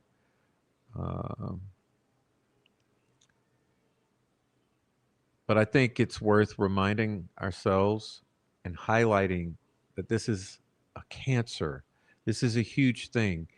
He's talking about tens upon tens upon tens of thousands of individuals in this group. And like I said, this group has plethora of offshoots that don't go by the name 764, but may go by other names, some of which we may have heard before. And anyhow, I'm going to play one more short clip from this 5-hour episode, and then we'll move on. But thanks everyone for sticking around. I know it's not easy to hear, and hopefully everyone's having a good time in the chat, and also at your house or whatever you're doing. If you're just listening along, that's great too. Sometimes it's good to just listen. But yeah, we'll hear one more clip, and then we'll pull this down. So bear with me here. Thanks for sticking around and toughing it out. Most popular game 764 cult is luring their victims out. Roblox. Okay, sorry. Before I let it go, remember I'm asking you to keep a tally of the platforms that are mentioned, right? All right. Discord, Minecraft, Roblox, and others. let's let it rip here because this is where this is the jumping off point for this last clip that I was saving for last. So here we go. What are the most popular games 764 cult is luring their victims out of? Roblox, Minecraft, Instagram, TikTok. The largest video game platform in the world doesn't want to take any measures at all to save kids. In fact, they made a press release discouraging it. There's a ton of Charlie Kirk assassination simulators in Roblox that are publicly facing that any child can join. Hello. Charlie Kirk simulation of assassination. Where else have we seen a simulation of a murder on Roblox? We'll be talking about that shortly. But let me back that up again because I think this clip right here is absolutely phenomenal. This is what I saved the best for last. Let's take a listen to this. So let me back it up and I'll get out of the way. Put your listening ears on. What are the most popular games 764 cult is luring their victims out of? Roblox, Minecraft, Instagram, TikTok. The largest video game platform in the world doesn't want to take any measures at all to save kids. In fact, they made a press release discouraging it. There's a ton of Charlie Kirk assassination simulators in Roblox that are publicly facing that any child can join. Roblox makes money off this. Parents are supporting this. It's unbelievable. Because they're too fucking lazy to watch their own kids. You better get them off. What are the most popular games that the 764 cult is luring their victims out of? Roblox, Minecraft, Instagram, TikTok, Snapchat. Okay, tell me about Roblox. Snapchat. Okay. When I am telling you this is Delphi, it's before Delphi. It's what happened with Delphi and the aftermath. Please wake up, world.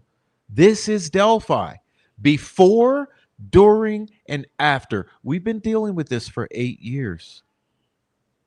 Their victims out. Roblox, Minecraft, Instagram, TikTok, Snapchat. Okay, tell me about Roblox and Minecraft because I don't know anything about gaming. I don't game. I don't. Understood. I don't either, but it's part of the investigation. You gotta, you know, a lot of times I'm investigating, I end up on these games or apps, and Roblox is the one that I'll focus on the most because that seems like the majority of the issues right now. I know little kids. Hold on. Now I know I'm being somewhat annoying, but you know when I do this, it's important. Oh my God. Okay, when I do this, it's important. Bruh. Listen to the point he just made because he just made a very powerful point, an important point. He just let you know that Roblox was the biggest problem right now. Okay, now let's back it up and listen because you have to understand where these cockroaches are fucking living. Where are they infested? Okay. Where do these colonies of blood-sucking cockroaches congregate? Where are they nested? But we're the crazy ones, right? So let's hear that again. The most because that seems like investigation. You gotta, you know, a lot of times I'm investigating, I end up on these games or apps, and Roblox is the one that I'll focus on the most because that seems like the majority of the issues right now. I know little kids that use that game. There's 75 million active daily users. So it's the largest children's game in the world right now. I've been telling people too about what you've been telling me for at least 6 months now about the 764 cult. None of their kids are off of it yet. Yeah, most people they throw their iPad at their kid, they put them on Roblox, and like I said earlier, little cartoon characters running around the screen, no harm in it. But, you know, something that most people see, like you didn't seem to even know, but like they just banned a guy, there's like a young guy who was actually groomed and had issues for himself on Roblox, who has a popular YouTube channel. He started catching predators on Roblox, just regular old predators that are interested in children, not these guys. And he got, to my knowledge, there could be more. There were 6 arrests. I saw 6 mugshots that came from this one guy. His name is Schlepp. And he went like mainstream on the media because Roblox sent him a cease and desist letter for being a vigilante on their platform. They did a press release saying that they're banning vigilantes from Roblox, did a whole statement. You should see this press release. It's unbelievable that all their excuses of why they think vigilantes should not be a part of Roblox.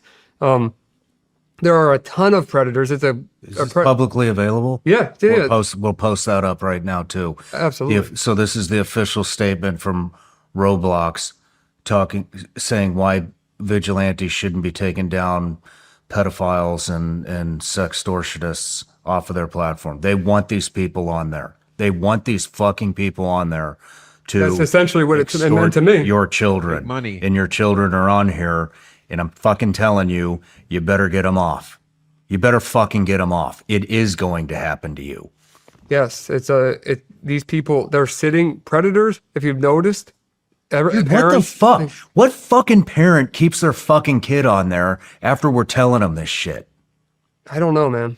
I don't know, but it's unbelievable to me. And predators hang out in spots where they can prey on victims. That's why there's so many teachers, why there's so many police officers, why there's so many, parks that things happen at, or gym teachers, or people in positions of power where they have access to children. That's where predators end up. And then people are surprised by it. They wonder why. Like, why do you think these people took the job in the first place? Do you think that they weren't a predator? They weren't a pedophile prior to taking the job?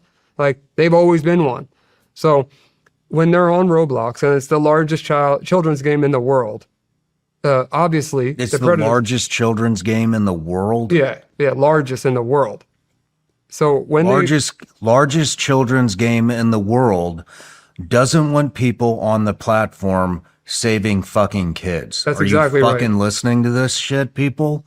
Hello. The largest video game platform in the world doesn't want to take any fucking measures at all to save kids. In fact, they made a press release discouraging it.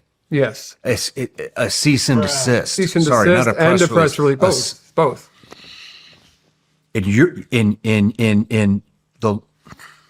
And you're fucking paying this platform money.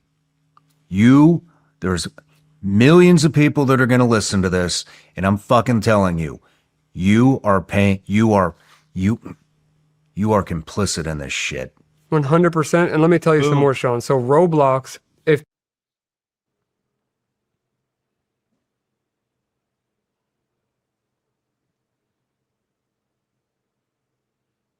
I'm speechless. He said it better than I could. So it doesn't even pay me to try to add to that, but I will back it up because that's a extremely important point he just made, and he put it very well. So let me back that up because it's unbelievable, actually. And a press release, both.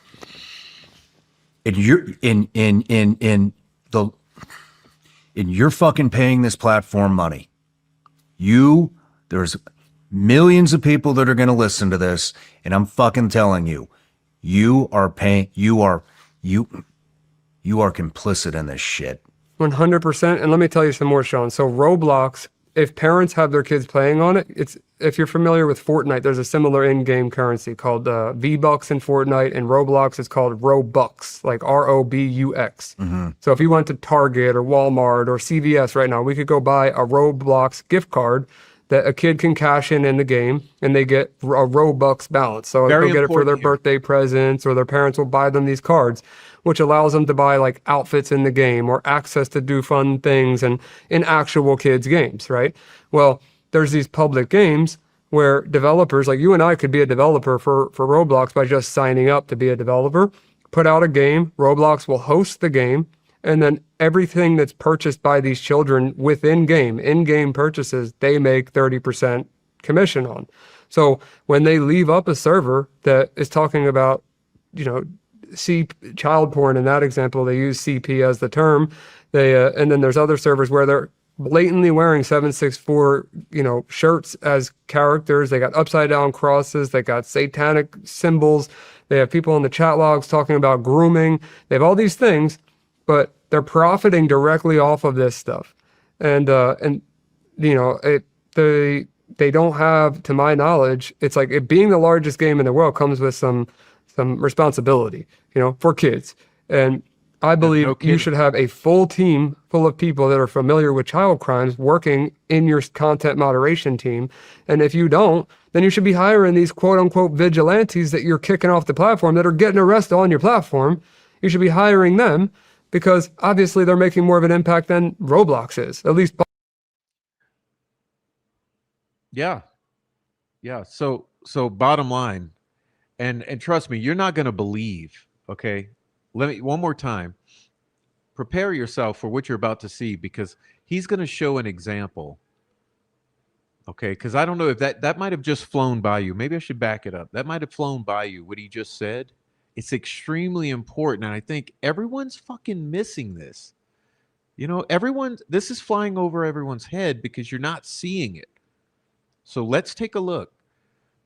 And let's I'm going to back it up a bit because he's, let's see. And I believe you should have a full team full of people that are familiar with child crimes working in your content moderation team. And if you don't, then you should be hiring these quote unquote vigilantes that you're kicking off the platform that are getting arrested on your platform. You should be hiring them because obviously they're making more of an impact than Roblox is, at least publicly. Roblox doesn't want to make an impact. They want this shit happening. I guess. They want this shit happening. It's hard to believe, Otherwise, yeah. they wouldn't be sending fucking cease and desist letters to people who are trying to save kids. Yeah, wait, let me just pull up the press people release. People are fucking supporting this shit. I want you to hear the title of this. It's fucking wild. The title of this wild. Roblox press release vigilantes. Like, this is not something I'm just coming up with off the top of my head. It's, let's see. I want you to hear the title of it. More on our removal of vigilantes from Roblox. And it goes into a very long press release that explains why they're removing vigilantes from their platform. Look at this. Why we remove vigilantes. The importance of accurate reporting. Help Roblox remove bad actors. What happened after this? So they lost, I think it was, I might be off by a little bit, but $13 billion in market cap, I believe it was within 24 hours after releasing this and doing a cease and desist. The guy Schlepp went very public with the media.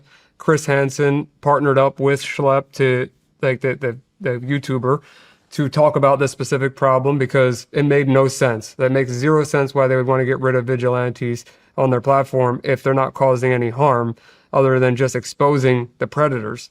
And people, a lot of people I'm sure took their kids off of Roblox, but it doesn't take away from the fact that there's 75 million daily users.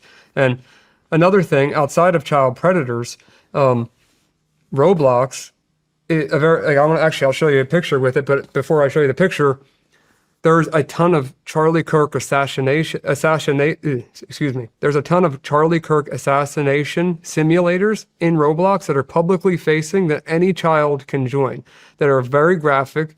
Some are photorealistic, some are cartoon, where they can play the role of the shooter. They can watch in the crowd as he bleeds out.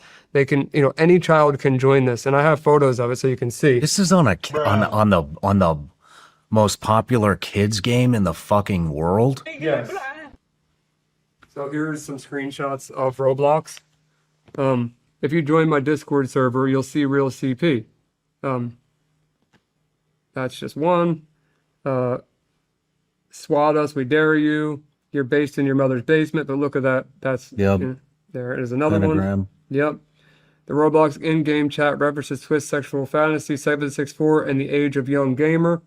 So if you look in there, join / that name, that's a very popular group for the comm. So they don't even hide.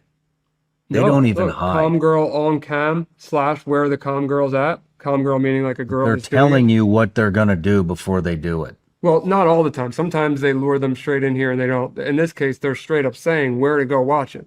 And this is in game. Like in a children's game that should be blocking all of this. Kirk knew it was coming. Hi, Gabby. And you can see the photo of it happening on this character's shirt. There's a game. You can literally go on the Roblox website.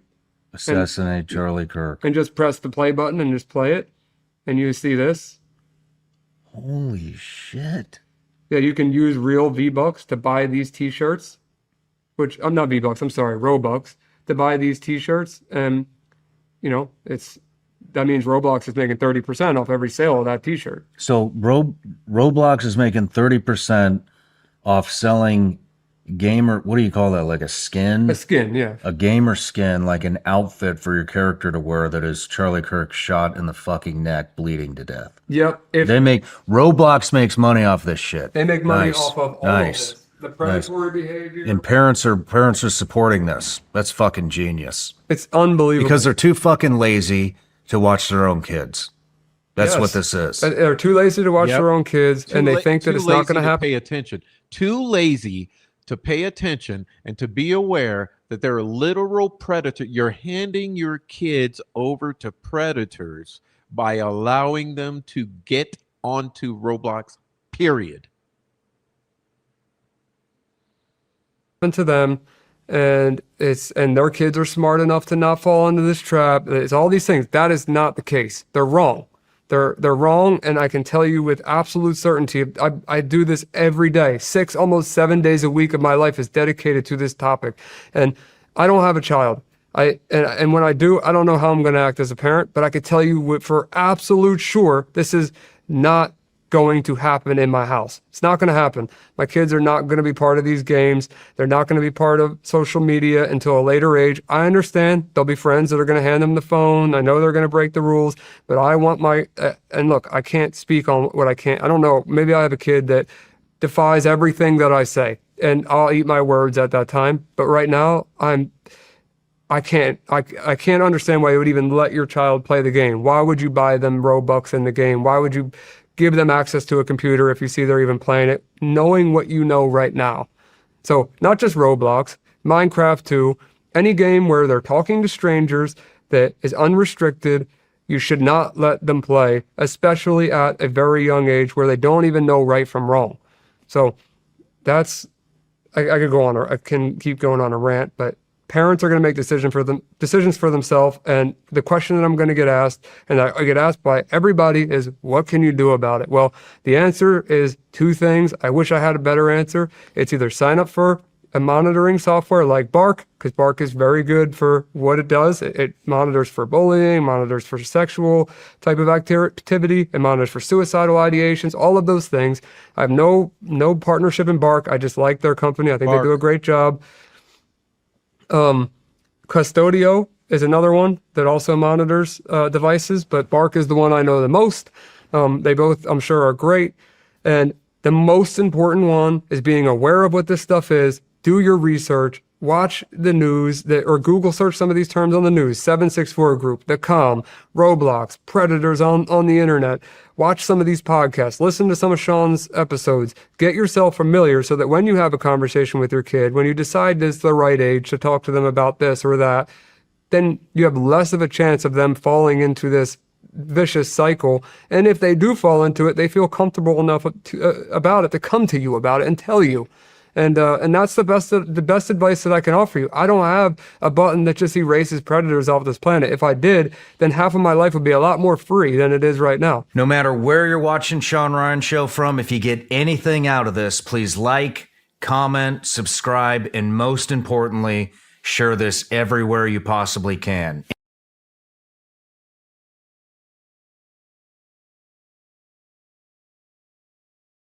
Sorry, I was muted.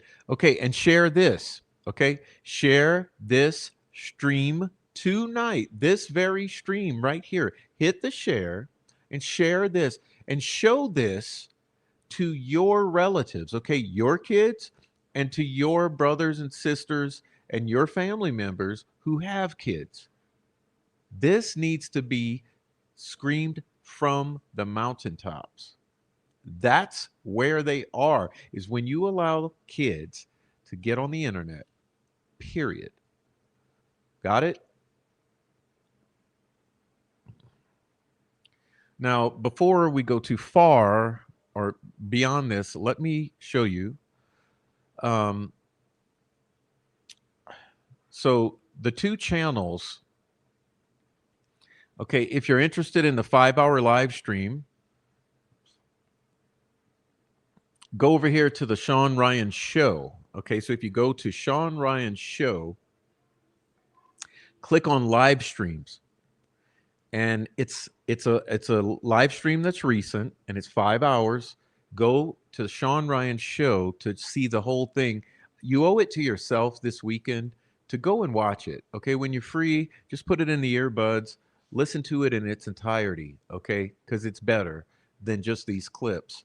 And then secondly, these clips tonight primarily came over from his other channel, which is very helpful for the highlights, which is Sean Ryan Clips. Okay, so if you want to see these excerpts in particular, you can see the guy down here.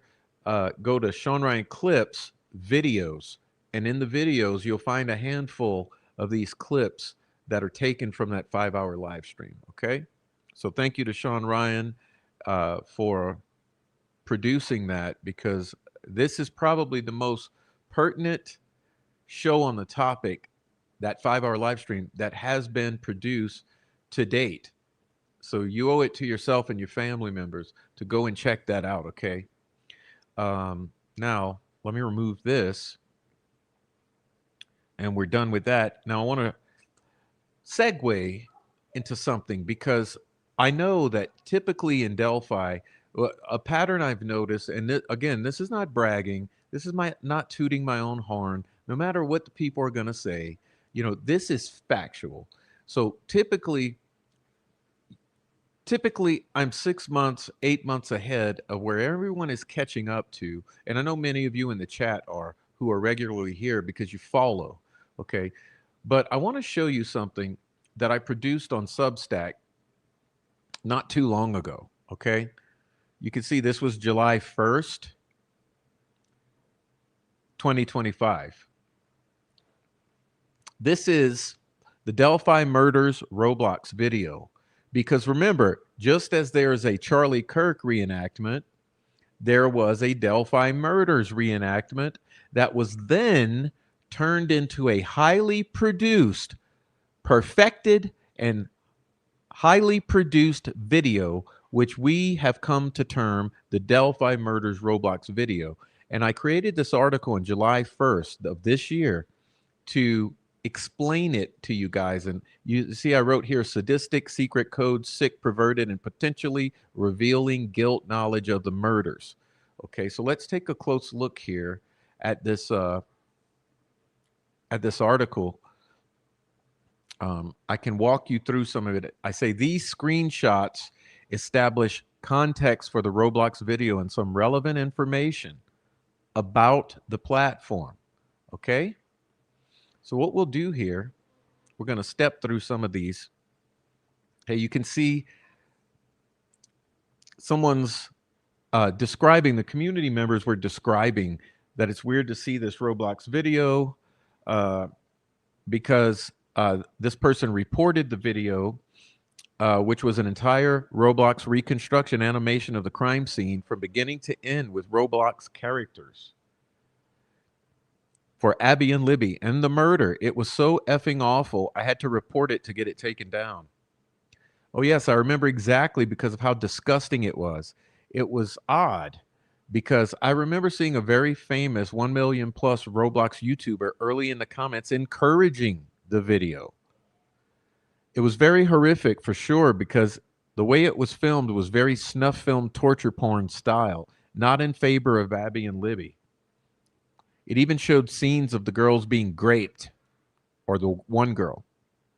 The amount of time and effort to make this child murder, sexual assault snuff film is disturbing. The film even included the murderer walking the trail from the car park and commentary gradually reaching a crescendo of excitement. A full murder movie done as if it were titillating, like creepy wank stuff for psychopaths. It was made to look like a K-pop little girl made it, and all the replies to negative comments were childlike replies from the creator. It's very disturbing knowing what we know now, that Roblox chats might have been involved in the Keegan Klein and in the whole murder and in the Snapchat and in the, remember, they were using Yubo, okay, the yellow app, and Doug Carter even went over to to Europe to look into that, quote unquote. Okay. This is relaying what the gentleman was saying, that Roblox allows buyers or players to buy and sell and create virtual items and currency, which can be used to decorate their characters that serves as their avatar. And Roblox is making money off of this. Okay. Roblox administrators can sell accessories, body parts, gear, packages under the official Roblox account. Okay. Some of the highest earning Roblox creators are making over 6 figures a year off of these item sales. Okay. Roblox is free to play with in-game purchases. Okay. Called Robux, the virtual currency. Roblox had in 2020 had over 164 million monthly active users, and this gentleman is now saying 75 million per day, including more than half of all American children. That's right, more than half of all American children under the age of 16. Okay? Roblox has faced criticism for its moderation, microtransactions, and allegations of child exploitative material or exploitative practices towards children. Roblox allows players to create their own games using its proprietary engine, Roblox Studio, which was used to make this Delphi Murders game. Okay? Now, carrying forward, I get into the Roblox video for Delphi where I say, the following series of screenshots lay out the series of events that led to the re-release this year of the Roblox Delphi Murders video. Okay. You'll see that on April 10th of 2025, In Light in the Dark, also known as Adrian, made a live stream demanding that those who were secretly holding this Roblox video make it public. There's Adrian, and as you can see, there's no lies here. That video is April 10th of 2025, in which she demands that the Roblox video be turned over so that it can be handed into law enforcement. Okay.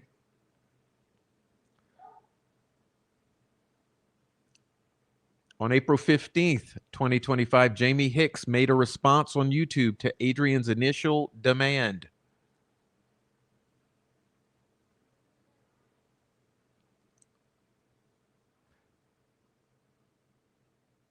On April 21st, 2025, the Peggy O channel does a live stream entitled Rejection Projection.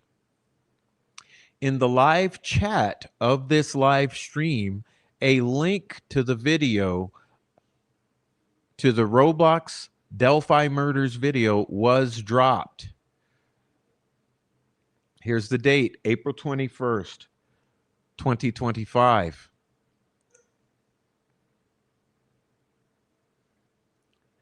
During the April 21st, 2025 Peggy O live stream, Jinx13 begins discussing the Roblox video, mocking those who are asking for it and referring to it as being, quote, on a public access website.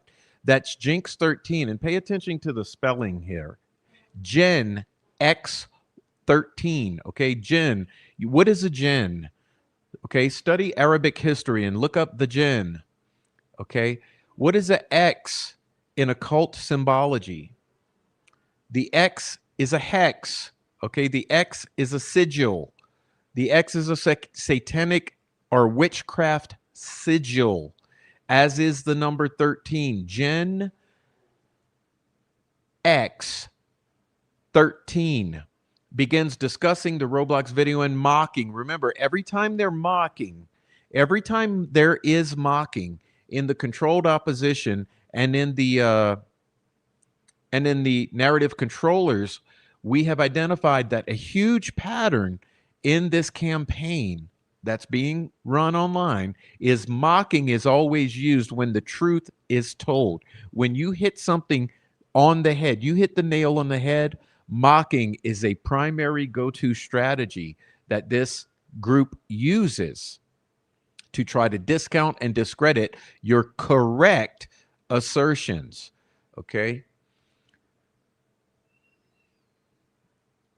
And here you see a bunch of the bad actors in this case. Paulie Walnuts, Miss Bojangles, Jinx 13, Gen X 13, Delulu Bishes, okay?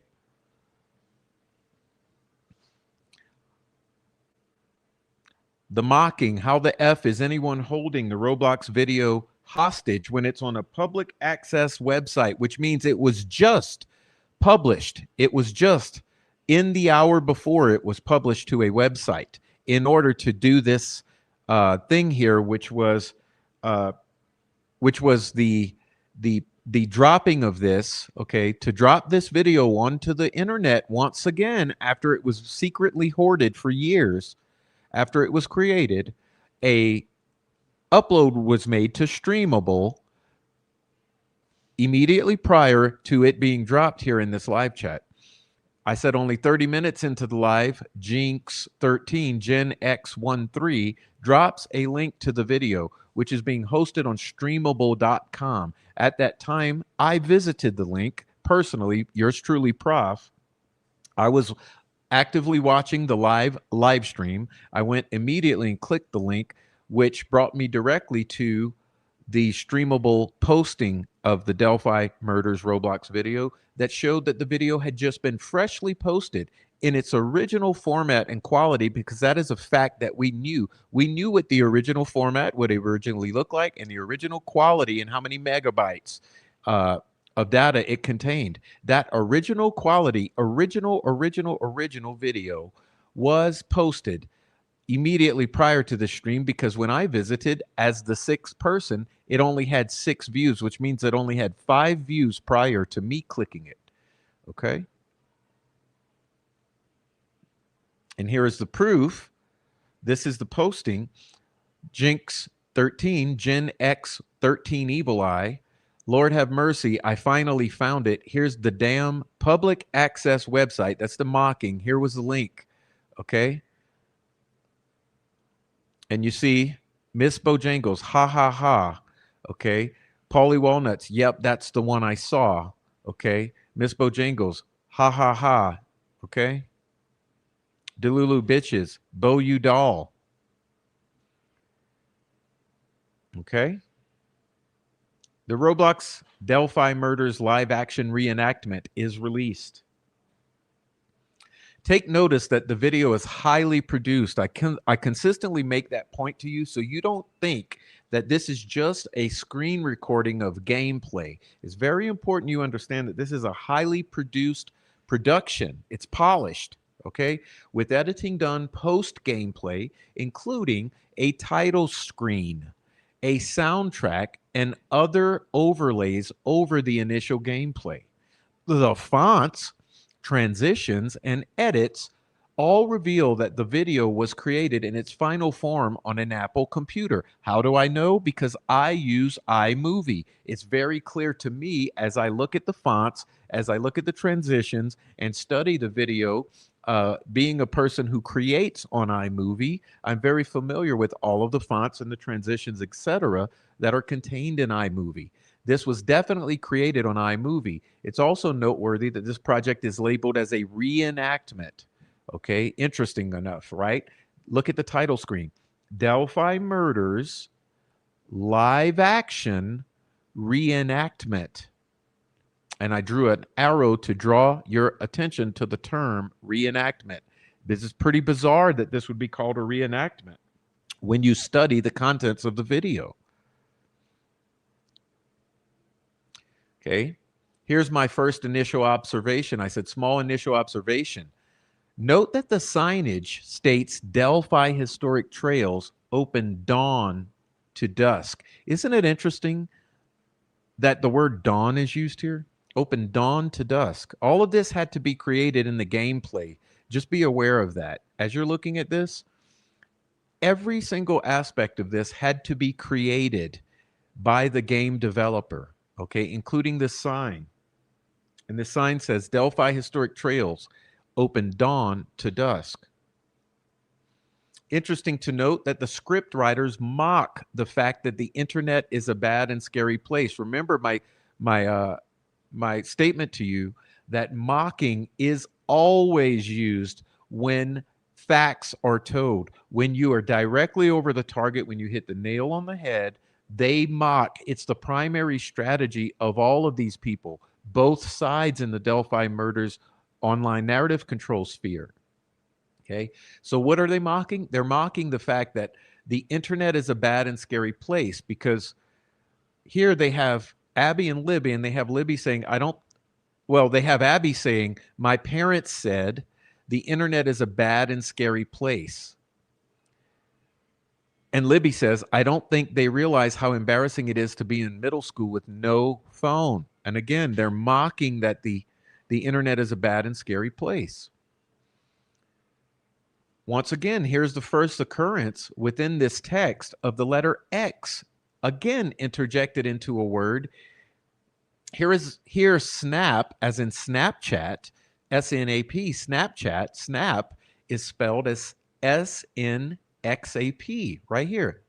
S-N-X-A-P, referring to a supposed Snapchat post. Also, you'll see that the fake Abby Snapchat image is overlaid over the initial gameplay.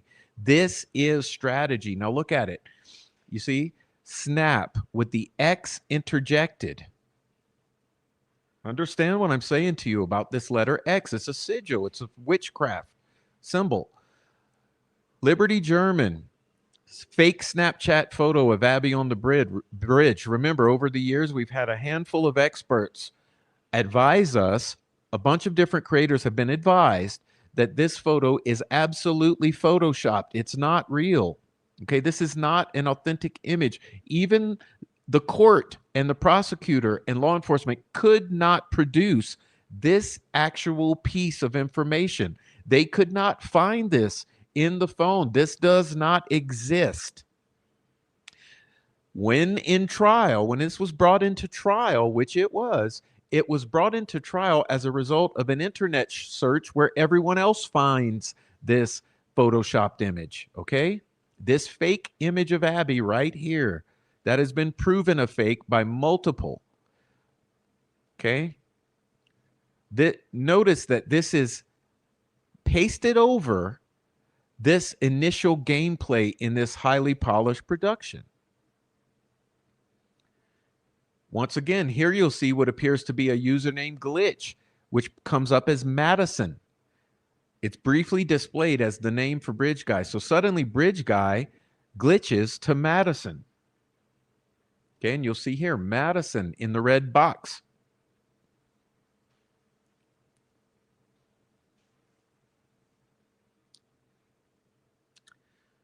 And once again, you'll see it glitches again. The name Madison again appears as the name for Bridge Guy, and what appears to be another username glitch. Again, it glitches to Madison.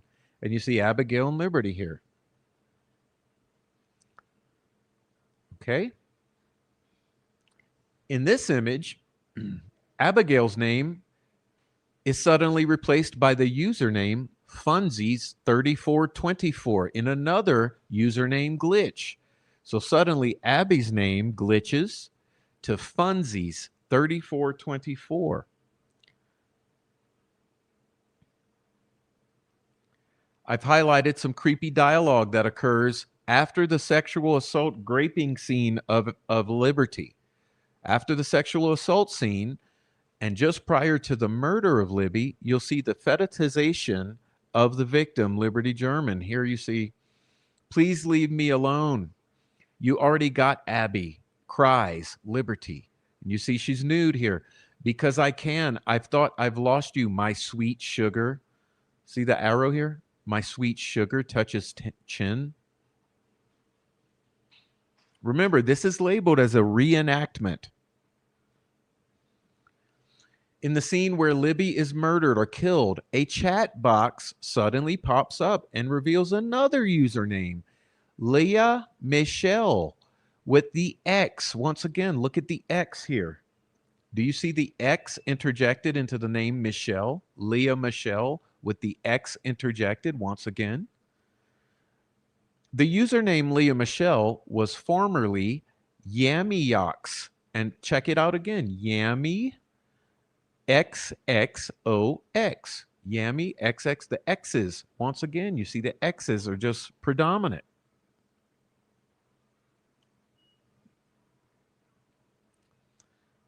After the murders, it says in this screenshot, I've highlighted the name Abigail Williams with the X, which also has an X interjected into the name Abigail. So the name Abigail, Abxigail, Williams, which has an X interjected into Abigail's first name. Okay, right here in the first box. Abigail with the X interjected. Note also Tamaguchi with the X possibly replacing the U in Tamaguchi and the photo overlay. So what I'm drawing your attention to here, notice that Tamaguchi suddenly has the X replacing the letter U. Tamaguchi turns into Tamaguchi with the X again interjected. And notice again the photo overlays. Okay, the photo overlays of the victims here that have been attached post-production. And notice this is a BBC set. Oddly enough, okay, this is a recreation of a BBC set. I find it interesting that the location name is initially redacted, then replaced with Delphi with the X interjected, lowercase d with an X interjected immediately after the first letter. You see here, Delphi with the X interjected. Okay, Tamaguchi is also labeled as the name of the BBC reporter. Why is the BBC used in this video? Why is Delphi lowercase initially redacted and then repeated lowercase with the X interjected?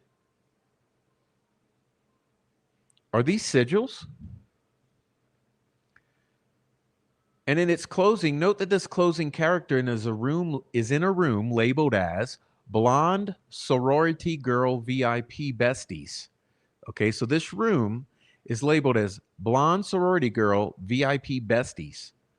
I find the 100% real to be another odd addition. So it's interesting that this character says at the end of this quote unquote reenactment, remember it's titled as a reenactment, 100% real with I put the arrow here. Why is this Blonde Sorority Girl VIP Besties again asserting this is 100% real after all of these sigils and all of this rape scene and after a title screen that states reenactment? Note additionally here that this character signs her name as C. Okay, see the C? C, semicolon.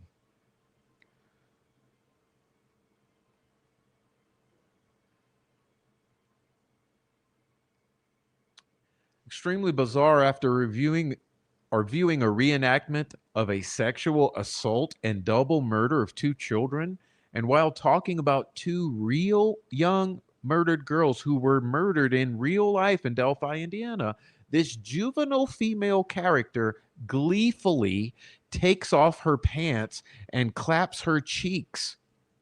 Okay, so this juvenile female character takes off her pants, strips off her pants, and claps her cheeks in a very disrespectful, celebratory, and dancing fashion. Okay?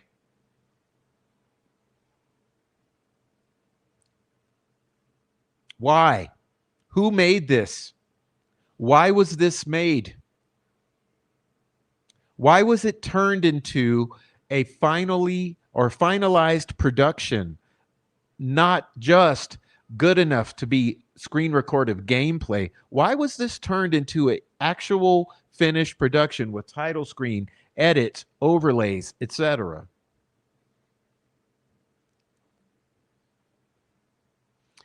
The aftermath. After searching all of the aforementioned usernames, I personally located a Twitch user, okay, named Tamaguchi, same spelling with the X over the U, TAMAGXCCI, an identical match to our video.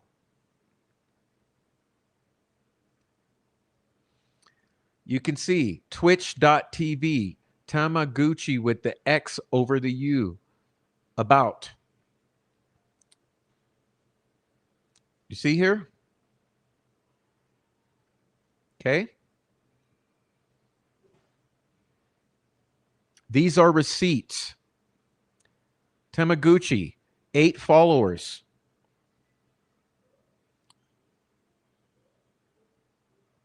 After some searching, I also managed to locate a PayPal user account named Tamaguchi with the handle at Tamaguchi with the X. The handle is at TAMAGXCCI, another identical match to our video. See here?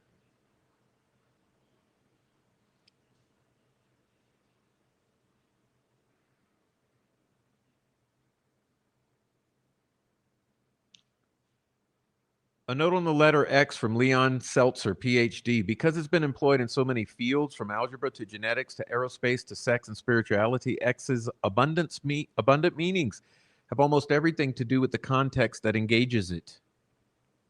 X has long been recognized as an occult symbol for Satan.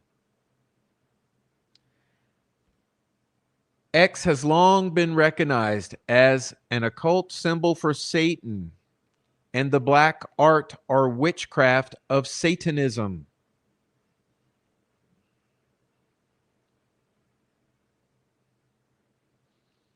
Witches cross their fingers to focus their energy and convey their possession of demonic powers. Okay?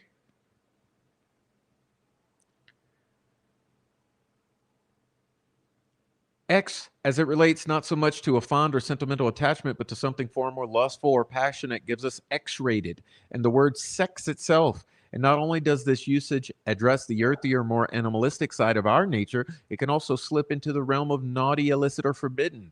Symbolizing explicit or graphical sexual content, we have extreme porn designated as XXX and XXXX.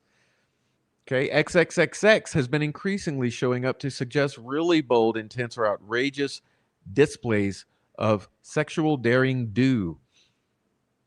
X is also implicated in taking a life or death oath, as in cross my heart, hope to die. In Kabbalistic philosophy, a branch of Jewish mysticism, as referring to both life and death.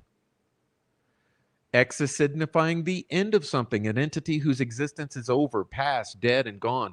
Here, perhaps we have X as the most, there it is, nihilistic of letters. Okay, the most nihilistic of letters. Curiously, cartoonists have traditionally employed it to display a character out cold or dead, drawing X's over the eyes.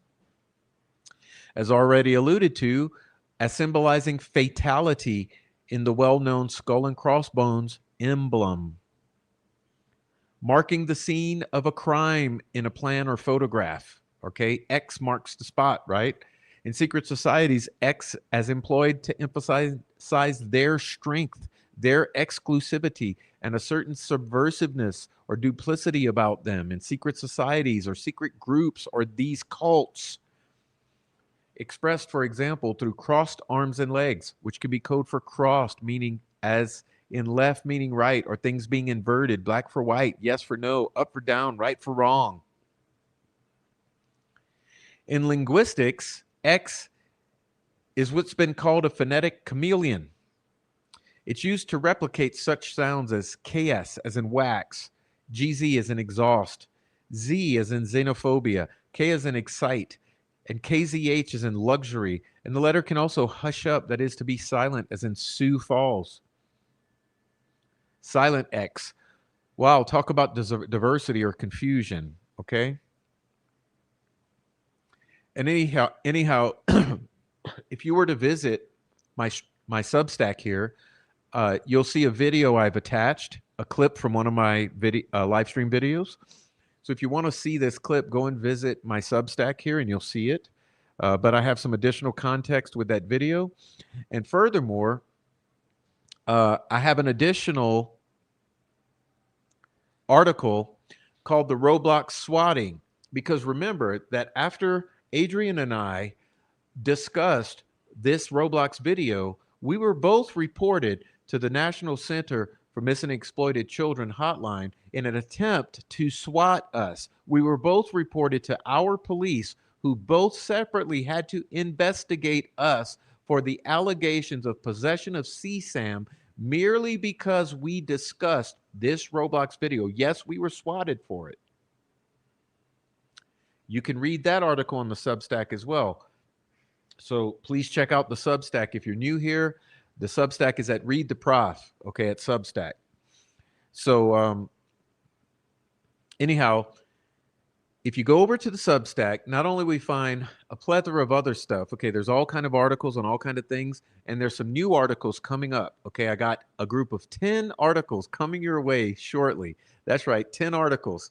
What I chose to do in this past month was to spend the month writing 10 separate articles. I'm going to release those all at once for you guys. So in the next few days, you're going to have a 10 article series to check out over at Read the Prof at Substack.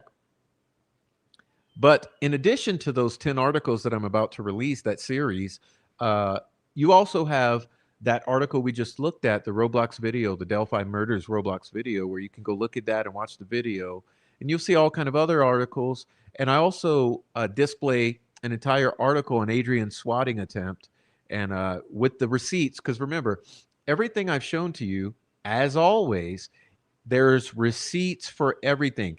Absolutely nothing I say ever comes without a multitude of receipts for your inspection, so that you can see for yourself what we are actually saying. You can experience it for yourself. You can convince yourself of what we are saying. And I always admonish you, pay attention to the people who show you receipts for absolutely everything and those who don't. And you're going to notice a little pattern here. And the pattern you're going to notice is that those telling the truth have receipts for absolutely everything. And those who are not telling the truth and deceiving you have receipts for nothing. Okay? Anyhow, you can go over to Read the Prof at Substack, and maybe someone in my one of my mods will please post the link in the chat now. Post the link tree or post the Substack link, okay? So that all of you guys can go and check out my Substack. You can subscribe for free. There's a few, a minor few articles that are paywalled, but 90% of the Substack is free for your perusal. So go have at it for free at Substack. If you want to support me there, though, you can pay to get beyond the paywall for the 2 or 3 that have a paywall. But please check me out at Substack for all of that stuff. And for what's coming, you got a group of 10. I'm going to drop 10 simultaneously. So that should be some good reading that will take you some time. And also, while my mods are here, there's a number of links I'd like you to post. You can post the Rotting Jules channel, okay, and go check out and listen to her content. True Crime Design, please post her link. Go listen and check out her channel. She's amazing, okay. In Light in the Dark, that's Adrian's channel. Please go check out Adrian's channel. It's amazing. Daisy Ask, Amy G, Oh Hey Christina, okay. Please go check out all of our best creators in the Delphi space so that you can become informed on the fuller context, because you can't get it all here. You get my slice of the pie. So you got to go around to those who are actually showing you receipts and giving you the truth in a free speech environment, so that you can go over there and you can experience their communities and their perspectives, and maybe bring it back here with a better informed perspective, because we appreciate having all of the input. Like I said, it takes a village to raise a child, right? It takes a team to make it work. There's no way that one person can do it all. So please go subscribe once again to Rotting Jules, True Crime Design, In Light in the Dark, Amy G, Oh Hey Christina, the Prof at Substack, okay? Also be aware, I have a Twitch channel for those of you who like informal hangouts. I've been taking a little break from it because I've been under the weather, but I'll be back to Thursday nights on Twitch. So please go sign up at Twitch and follow me there if you're interested in just informal hangouts. I don't always want to do serious talk. Sometimes I want to just say hi to everyone. So that's what Twitch is for. And we'll be back over there soon. And with that being said, I want to thank everybody for coming and putting up with the bitter pill we had to swallow tonight, because no one wants to really listen to this or see that stuff we had to check out tonight, but we had to check it out.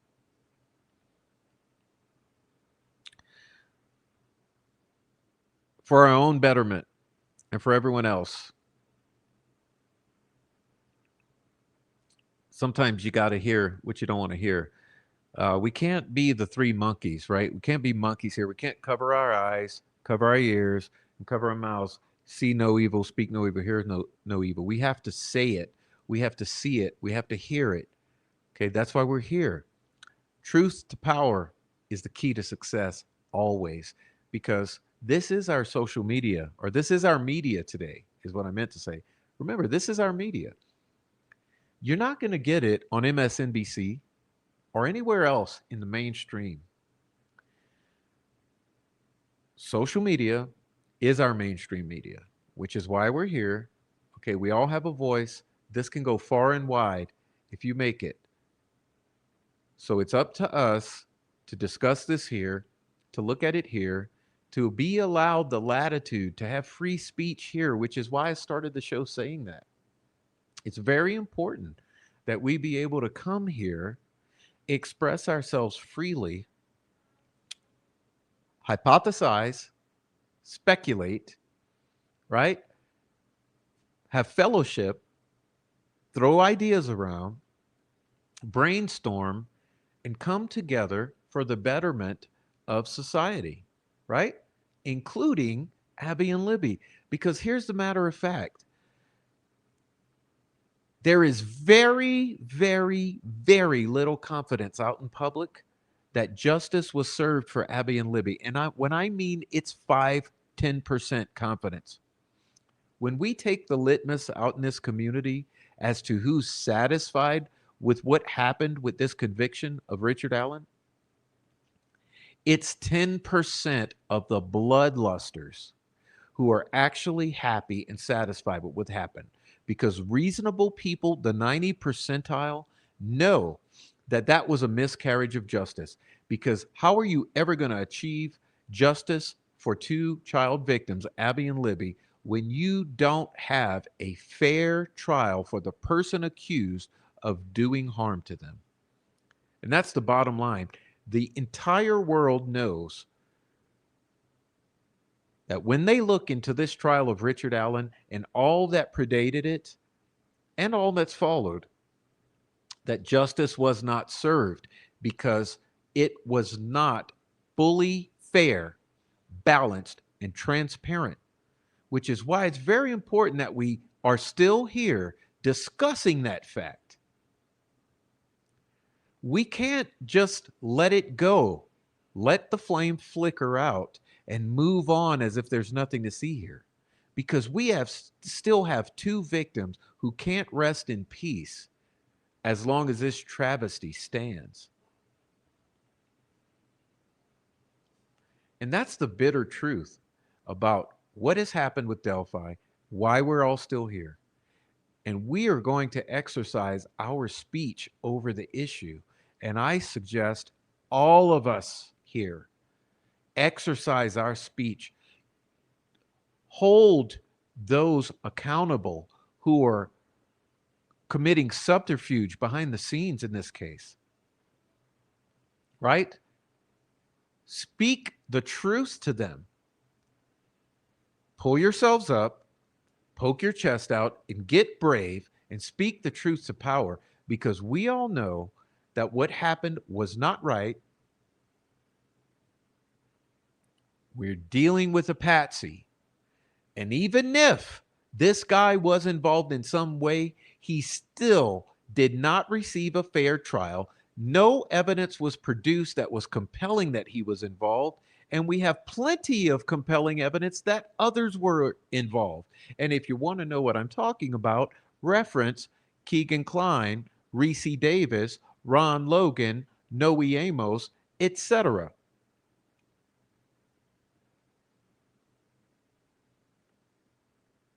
Right?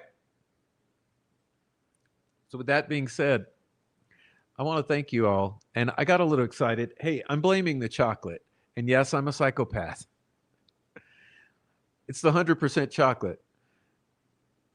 I think it's got me fully aware and awake, and I'm a little overfueled. So I feel passionate about it. I raise my voice, but I mean what I say. I'm very, very excited, okay, to see this community opening their eyes up to what's actually going on in this entire sphere. It's very important that we do that. It's hard to crack your eyes open unless you've been targeted, because it's the targeting that makes you sensitive to the subtleties of what's happening. But it's incumbent upon everybody to try your best to understand, figure out who you trust, and go look at it and go hear a plethora of voices and determine for yourself what holds merit and what doesn't, okay?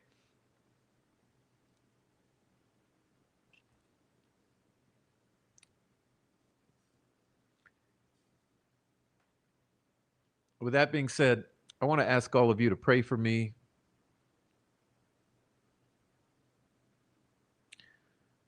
Pray for my health and my prosperity, my family, and this project here. Because it's very, very, very difficult to keep carrying forward. You know how in recovery, they'll say, take it day by day, one day at a time. Well, I'm telling you right now, this enterprise is to the extent that it's literally a one day at a time endeavor.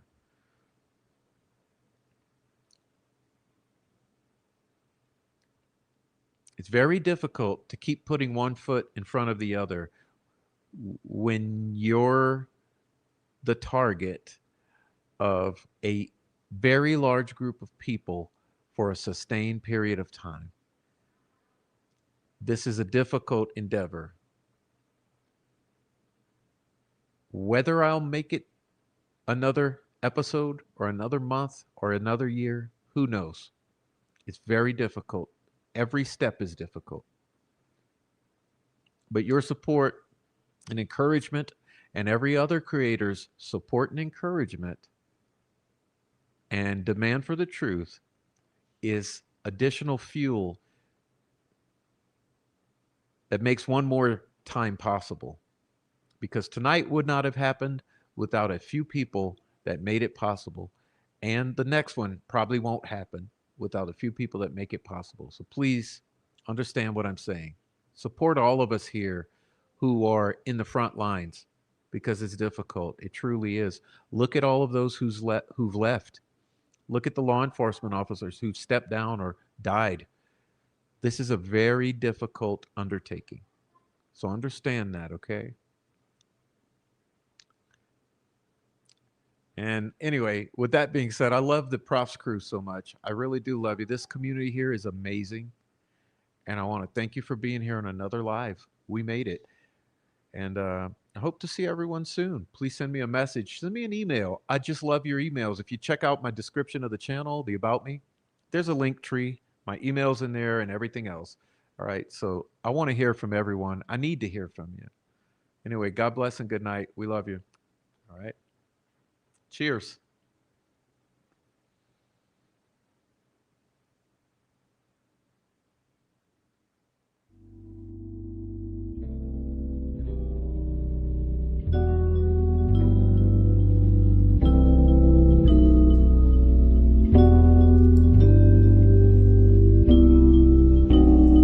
All we need good vibes, good vibes.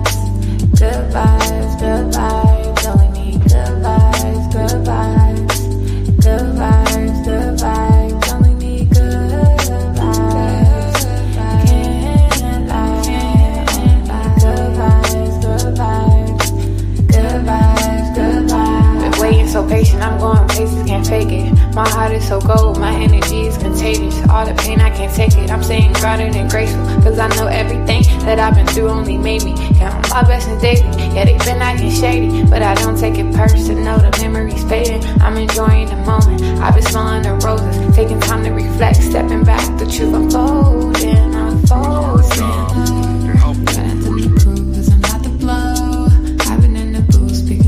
You know that I'm true either way it go, either way it goes. I cannot turn cold, staying on the low. It was our job. Protecting my soul. If your intentions are not pure, I can't let you get too close, cause I'm vibrating high. Ain't got time for your ego, these niggas quit to turn me back. Acting like the amigos, he never kid in the shows. Wasn't with you at your lows, assuming that you gonna fold. But baby, I've been growing ever since I let you go. And I've been doing better, and I know that hurts to know. Hurts to know. Only good vibes around me, and that's for sure. It's not productive, it's kind of gross and icky, and I feel like it tells us more about them than the people that are trying to degrade. They're always trying to degrade someone. Prof is a fucking terrorist, a fucking pedophile, sympathizing fucking terrorist. You see me searching for my enemies, I've been learning more about myself and my purpose. Truth always come to the surface, was hurting, but I had to heal, releasing all the pain that I always held. Been going through some changes, I'll make it still, protecting my soul to keep it real. Only need good vibes, good vibes, good vibes, good vibes. Only need good vibes, good vibes, good vibes, good vibes. Only need good vibes. And I only need good vibes, good vibes, good vibes, good vibes. It's not productive, it's kind of gross and icky, and I feel like it tells us more about them than the people they're trying to degrade. They're always trying to degrade someone. It was our job to help law enforcement.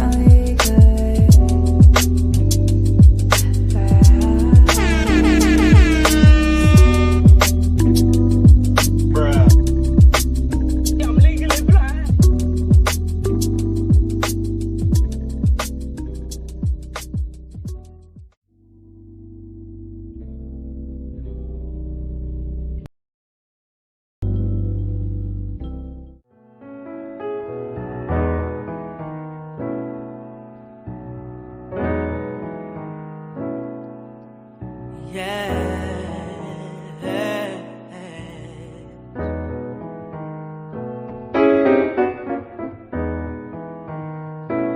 I've got a dream for the world. Peace in the rivers and everywhere. Bridges of steel and love. And cities that smile. Oh.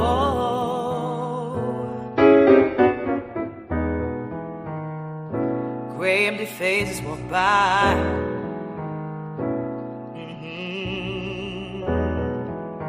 Hands try to hide all the loneliness. Lighting a cigarette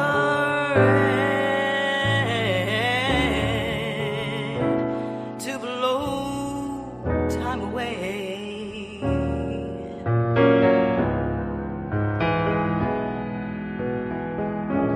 Lost in the noise,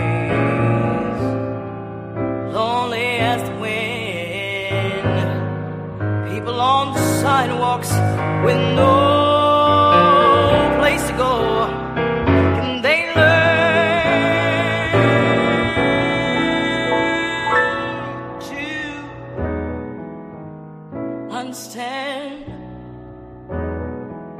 world of love that I'm dreaming? Oh, and I said I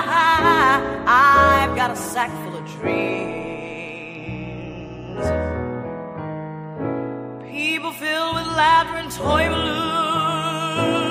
and people with hearts that care, who listen for love. Hey,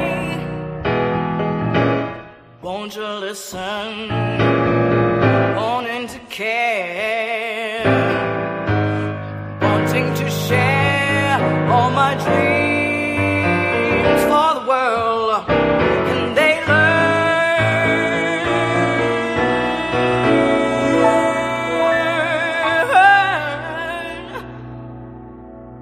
to understand?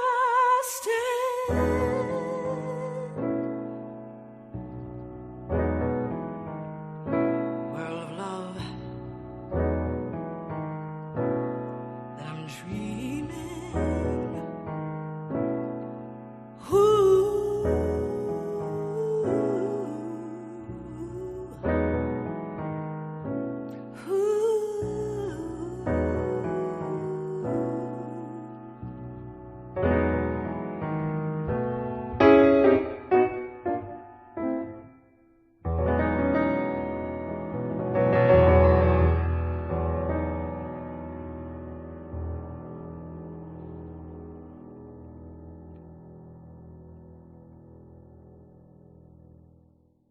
Well, obviously we have a rapist in Lincoln Park. He's climbing in your windows. He's snatching your people up, trying to rape them. So y'all need to hide your kids, hide your wife, and hide your husband because they raping everybody out here.